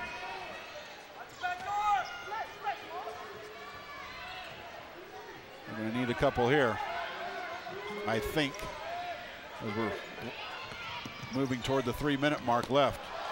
Holton trying to draw some contact inside. He got the contact, but no foul called. New Mexico State possession. 3 minutes to play. Yeah, crucial possession here too. New Mexico State's going to run the clock down. Whenever that shot goes up, get that team rebound. Oh, they're going to start fouling. Already? Well, I think when you look at the free throw percentage from Trayvon Landry, probably explains it at 60%.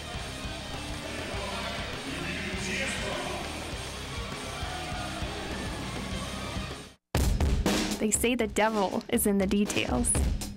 And in here, there are a lot of details. Flavor, color, texture, temperature, presentation. It all has to be flawless. Pressure? Maybe. But with engaged learning, I get a lot of practice. And I'll bet your homework never tasted this good.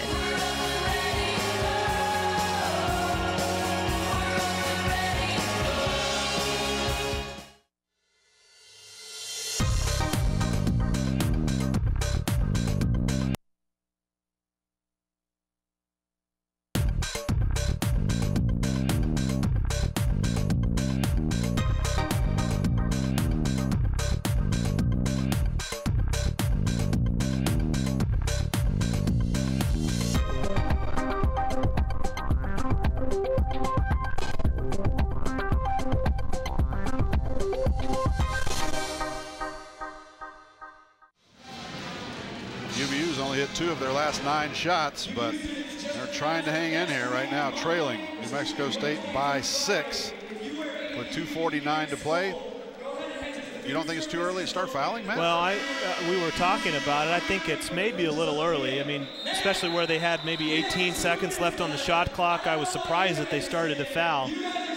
I thought that they would maybe go one more possession and then wait to foul, but again, they're going to probably play the odds with Trayvon Landry being such a poor free throw shooter. You know, he's attempted 42 on the year, 60%, not even 60%. So I'm going to put him at the line. Well, you showed your hand pretty early as to who you're going to foul.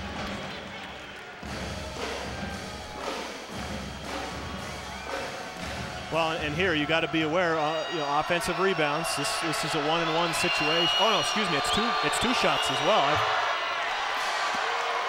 Yeah, it's the 10th team foul against UVU. New Mexico State's been whistled for 7 this half. And that's why I'm not a coach, Jim. I mean, missed the first one. Let's see what happens on the second one here.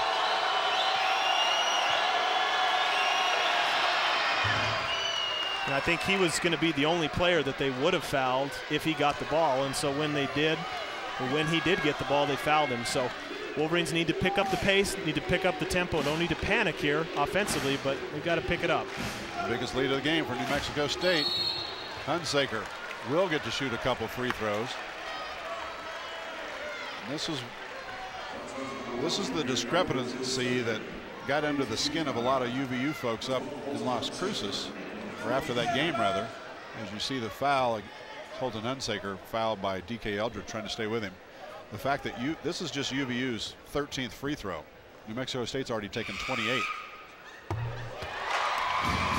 And usually those statistics are reversed, and I know, you know, Coach Hunsaker looks at that as, you know, how well you're playing as a team, how aggressive you're playing as a team by the number of free throws that you attempt. So, you know, New Mexico State is good at getting to the line.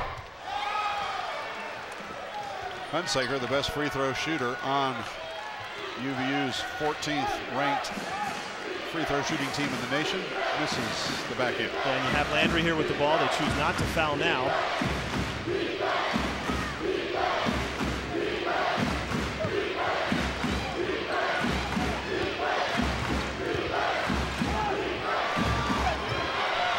New Mexico State, Dixon missed it and got it back.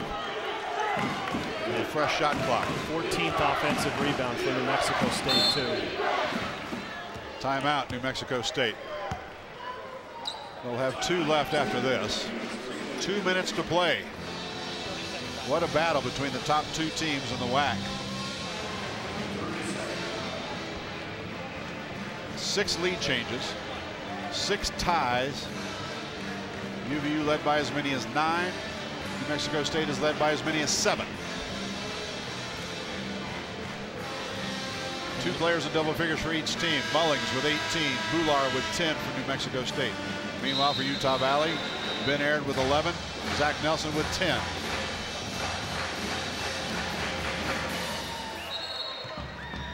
Looking forward, Jim, to the last 2 minutes here. Let's see what Coach Hunsaker decides to do. 27 seconds left. I mean, keep in mind, it is only a 2-possession game, so I would be surprised if they fouled here intentionally. 2 minutes left. Just play your solid defense. But again, the Achilles heel for the Wolverines, they've given up those 14 offensive rebounds.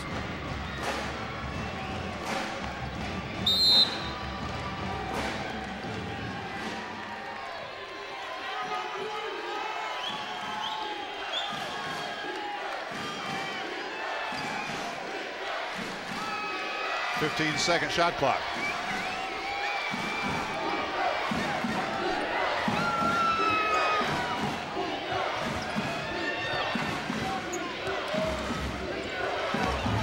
Ross Miller misses. Ben Aird with a rebound. That's exactly what you have to have. That's just the 3rd rebound for Ben Aird. Yeah, Wolverines got to pick up the tempo here. They're taking far too long to get into this possession. Trailing by 6 with 1:20 to play.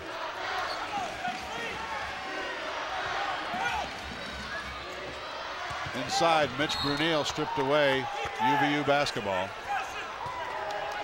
Keawe Enos came in here as the best 3-point shooter for UVU. He hasn't even been able to take one in this game. Ben Aird and one.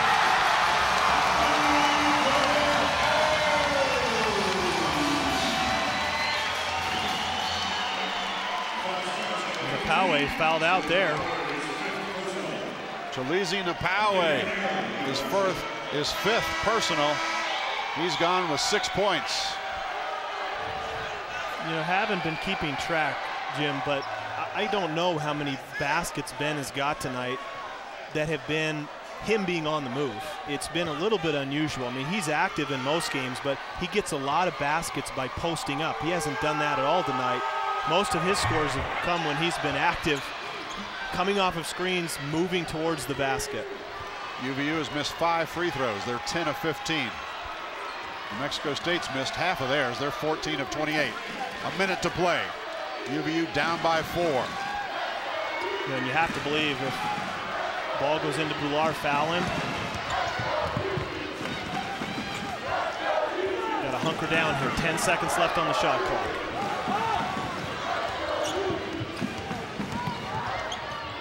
Mullings for 3.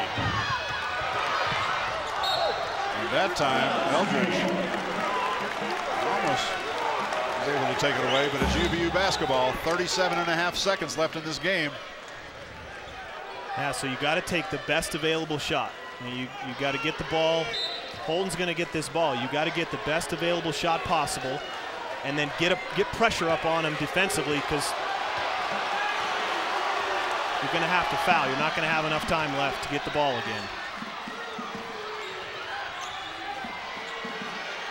Wolverines. Coach Dick Hunsaker didn't like the fact that Mitch Bruneel was in the corner in trouble and calls a timeout. Wolverines have 2 left. 24.1 seconds left with Utah Valley down by 4. They haven't hit a 3-pointer in this game. You know, and New Mexico State knew what was coming there, Jim, because I think they know from watching and playing UVU already that that ball's going into Holden's hands, and they defended the world like it was going into Holden's hands, and so Holden wasn't able to come off of the screen. So let's see if they drop a play. I mean, you don't need a 3. If you get a great look at a 3, that would be the best scenario, but you don't need a 3. Again, if you can score and get a basket, get up, get your full court pressure on him, and then look to immediately foul.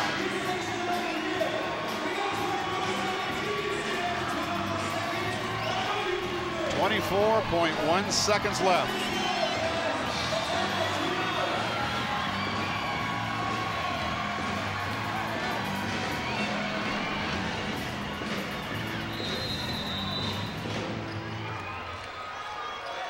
Keawe for 3. Missed it, but New Mexico State going to be called for the foul. Ben Aird crashes to the ground. Ross Miller hit him. What a play call. What a screen by Ben. Yeah, that was just a terrific screen from Ben. If Keawe would have made that, that basket would have counted, and Ben would have gone to the free throw line again. Wow, Ross Miller with 3 fouls. Yeah, that would have been crucial. Ben Aird. It's a 3-point game with 22.6 left. Both teams with 2 timeouts left, too. And ideally, you're going to get Aronis checking back into the game. He's their best free throw shooter. Coach Hunsaker calling a timeout. 6 straight points for UVU. Yeah, what a play. You know, the play itself was great, but the execution was what really made it happen as Ben set that screen, and too bad Keawe couldn't get that 3 to drop.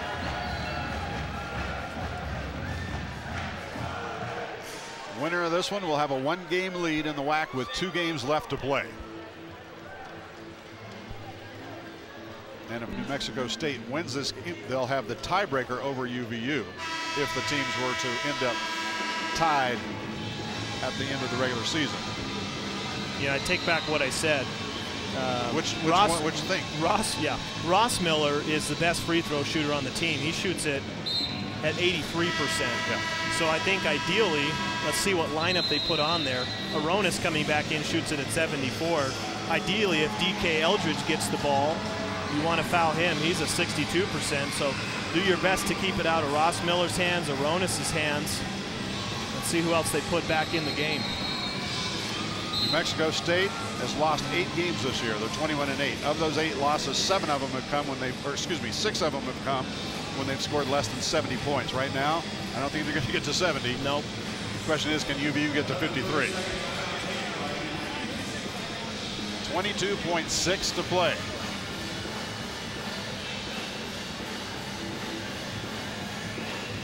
And we knew it was going to be a nail biter. 22 seconds left.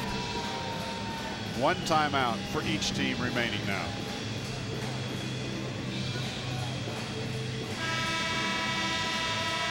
It just doesn't get any better than this. Mullings is in there. He's a 74% free throw shooter.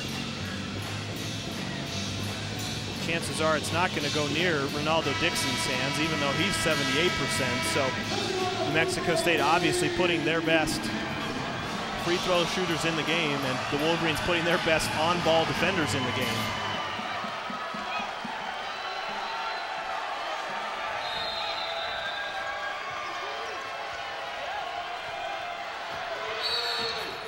Well, they get it into Mullings. He's fouled with 20.7. Mitch Bruneel, fourth foul.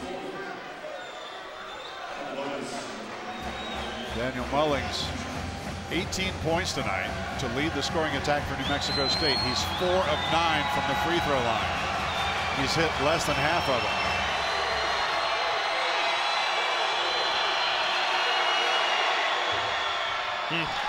Got the roll.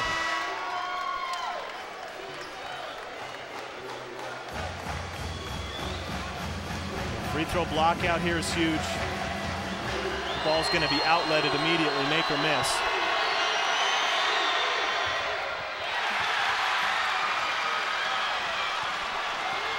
Wolverines need a 3 to tie this thing.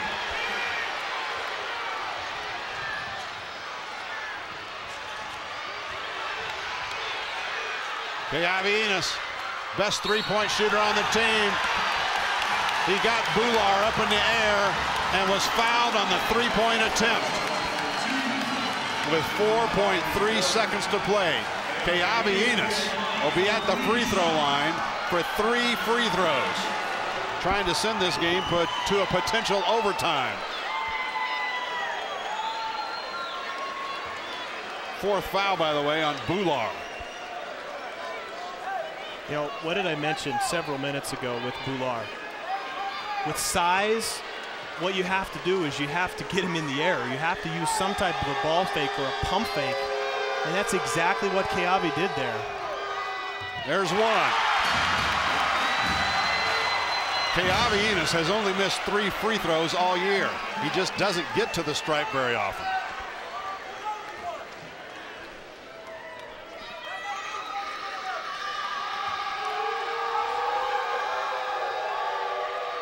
There's 2. Can you believe this?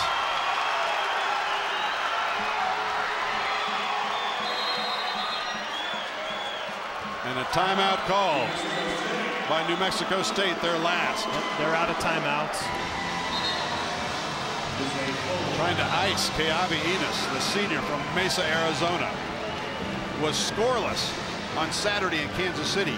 He was just disgusted with the way he was not able to get anything to go down.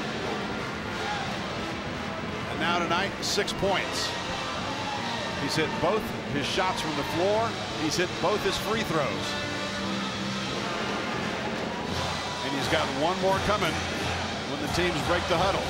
You know, Jim, you always have to be looking ahead. Obviously, the free throw comes, but New Mexico State has 4 seconds, which is more than enough time to get the ball in bounds and to get up court, probably, and more than enough time to get, you know, going full speed, going to the basket.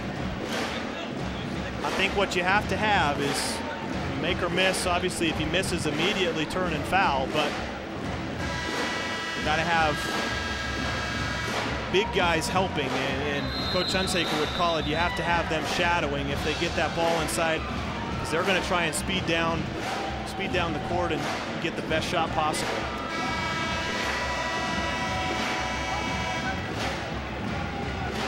Both coaches talking to their squads about what happens if he makes it, what happens if he misses it. You got to figure Sim Bhullar says if he misses it, I'm getting my 15th rebound of the game.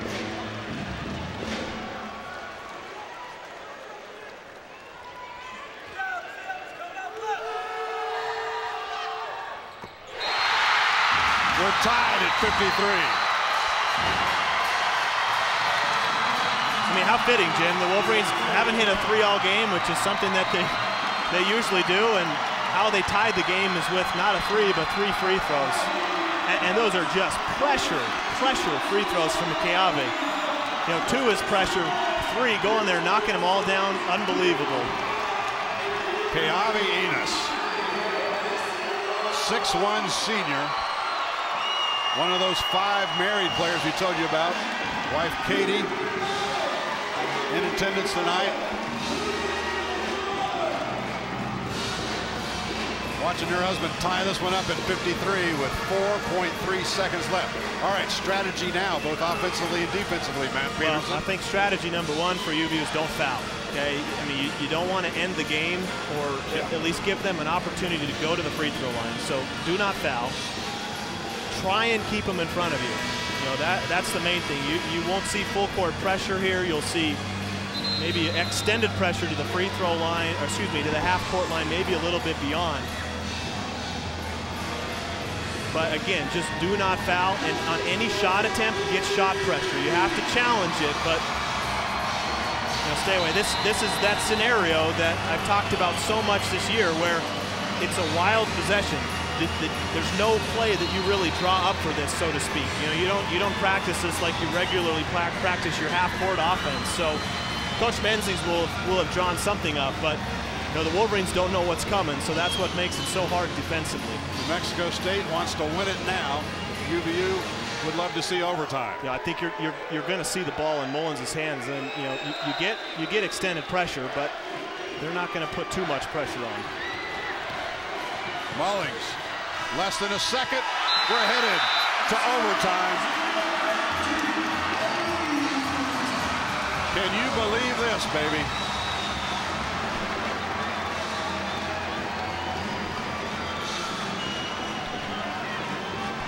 $53-53. UVU looking for all the world like they were dead when it was 52-45.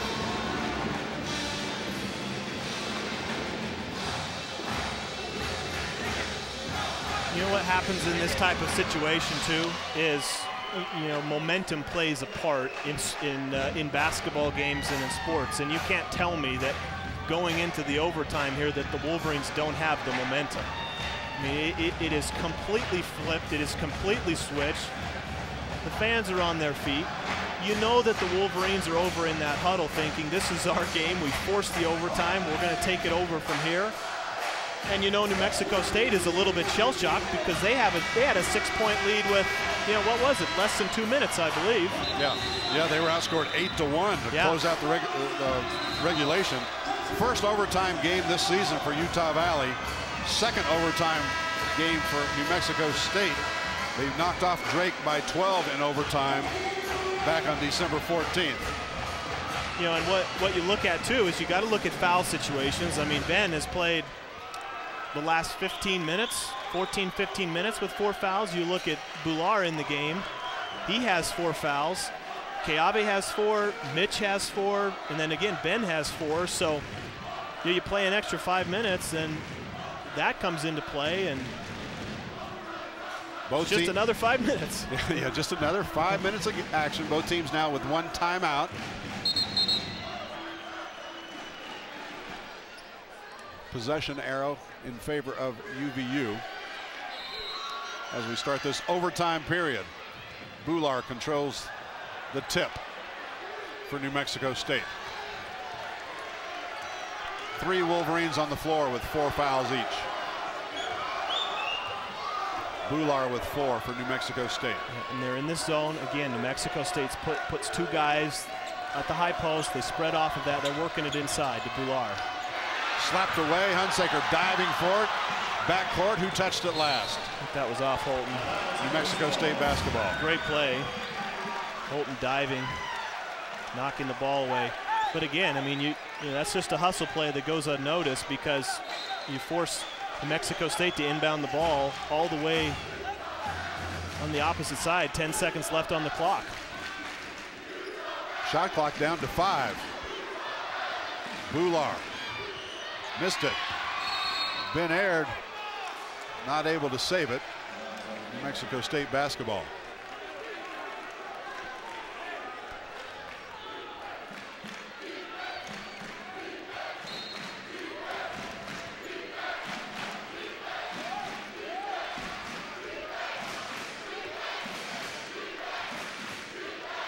We're in overtime at the UCCU Center. Dare we say it, overtime number 1.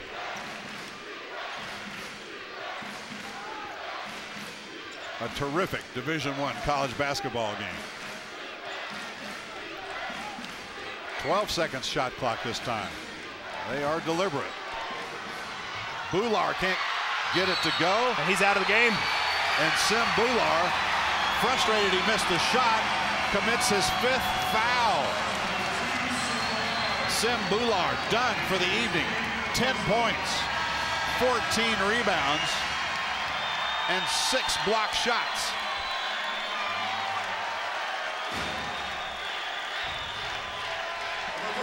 You know, in that instance, you know, sometimes you just have to hope that he misses, and that's, I mean, he was 2 feet away from the rim there, just a little bit too hard. And then again, that's where you have to have the mindset and know, look, I cannot reach over the back, I cannot foul. I've got 4 fouls, and fortunately he does, and he's out.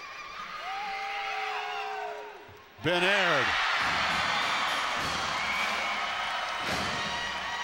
UVU back out in front. They haven't led since it was 37-36. You know what it's going to become too, Jim, because you had Keawe foul out, right? Yeah. He is out of the game. Bhullar's out of the game. They're going to some of their reserve players here. They only brought 9 players. I see the only real offensive threat is Mullings. Mullings with 19 points. He had 12 in the first half. UVU did a fairly decent job of shutting him down. Just 7 points second half. 8-second shot clock. Oh, the 3 from New Mexico State's Eldridge. Just as I say that, Eldridge hits the 3 and puts himself in double figures with 10 points. But you know, that's what they had to have. Late rotation there out to the wing.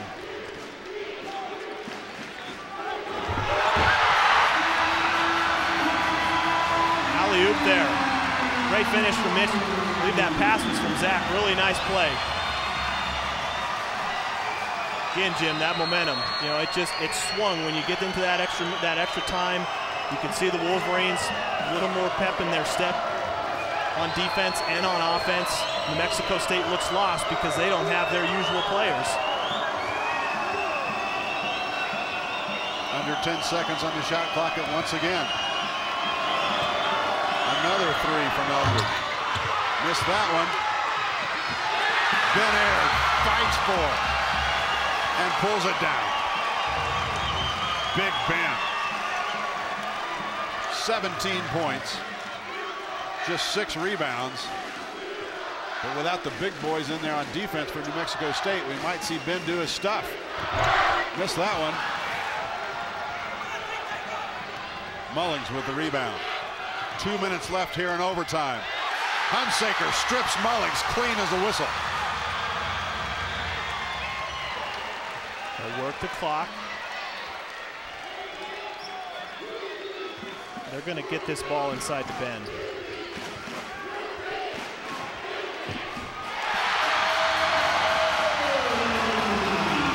Ben Aird showing why he was preseason all WAC.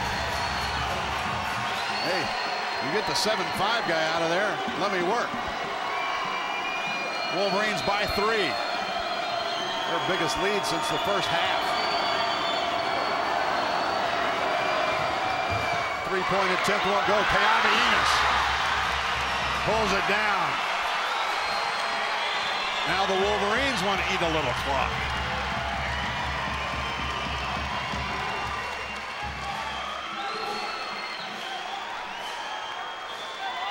One minute left in overtime. Utah Valley by 3. 10 seconds to shoot. Holton's got it. 5 seconds to shoot. He'll force up the 3. Missed it. Mullings coming back the other way. Not there. Ben Aird with another rebound. Tied up. What are they going to call? It's a foul against New Mexico State. 38.5 seconds left in overtime. Shot goes up. Senior Ben Aird flexing muscle here in the second half. Wow, I don't see the foul really. That looked like more of a jump ball. Either way. But again, if the official doesn't have the angle that we do. Yeah, doesn't have the angle in real time, it looks a lot worse than it really is. Again, both teams in overtime here have a timeout, and the officials want to look at the monitor again, check things out. 38.5 seconds to play. UVU out in front by 3. Ben Aird's going to shoot some free throws when we sort this one out. Wolverines are 17 of 22 from the free throw line. New Mexico State 15 of 30.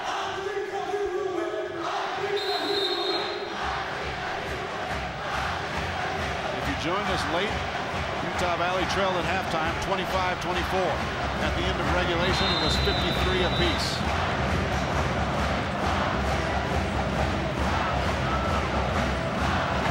Keawe fouled out in regulation in the second half for New Mexico State. And then Bhullar fouled out less than a minute into overtime. And then it's been the Ben Aird show. 19 points for the senior.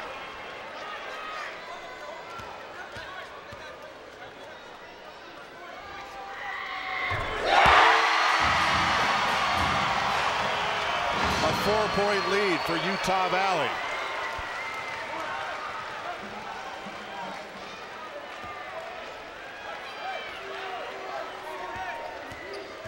Big Ben.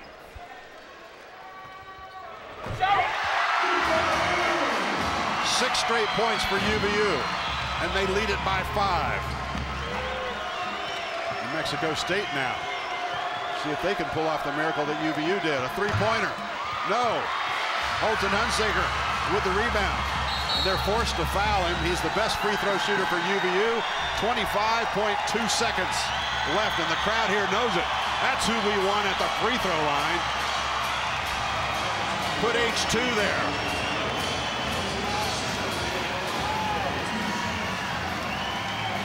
Just the intentional foul to stop the clock with 25.2. Hunsaker very uncharacteristic tonight. Just 7 points. Wolverines will go man-to-man here. You just have to do what you've done. Shot goes up, block out. Mexico State just absolutely deflated.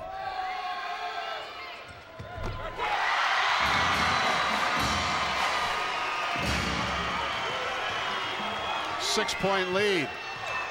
Wow, that was fast. And a quick timeout. New Mexico State cuts it to 4 with 20.3 to play.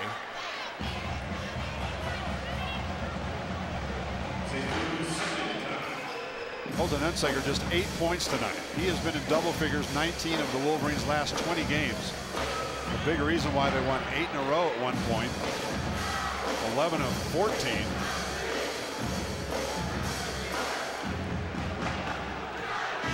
Tonight, Ben Aird, though, 21 points. And for Ben, 6 of those have come in overtime. Next closest, Zach Nelson with 10.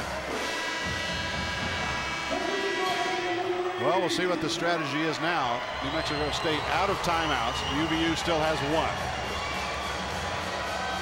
Any foul sends somebody to a free throw line.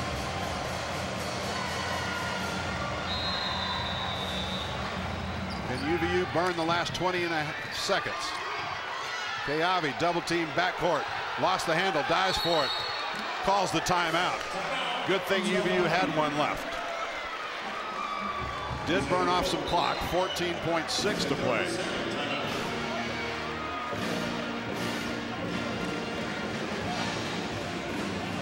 Well, Keawe Enos will be the hero in regulation.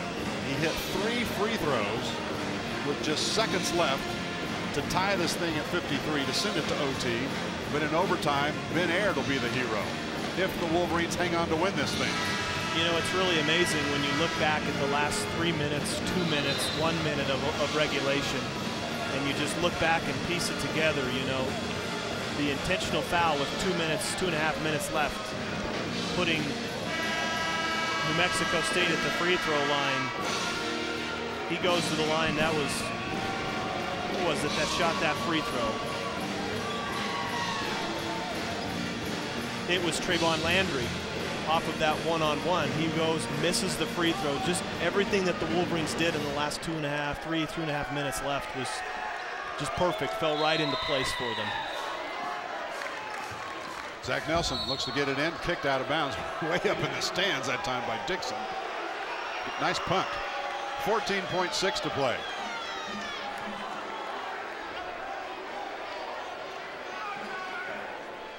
Both teams out of timeouts. They'll get it into Big Ben in the backcourt. They head to Keawe, 2-on-1. Keawe could have hit Garrity streaking toward the basket, but instead kept it knowing he was going to get fouled. And now, man of the hour, Keawe Enos, will be at the free throw line with 11.2 seconds left here in overtime.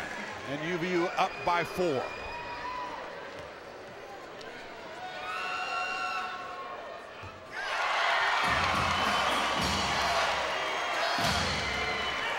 Keawe Enos, 8 points tonight. 4 of them from the free throw line.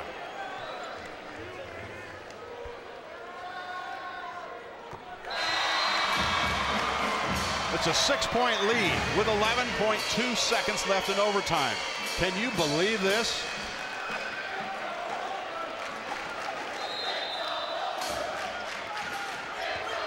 Mullings. Wow, I thought they were going to let him go. He kicks it outside for a 3 that time from Aronis. Holton Hunsaker having some trouble. Keawe's got it. He's tackled from behind with 0.4 seconds left. Dixon caught up to Keawe. That was almost a disaster for UVU. Well, there should have been a double dribble foul or a double dribble call, but we'll see the replay here. Keawe comes up with the ball. Nice tackle from behind by Ronaldo Dixon to put Keawe Enos at the line. Probably going to win this thing if he hits either one.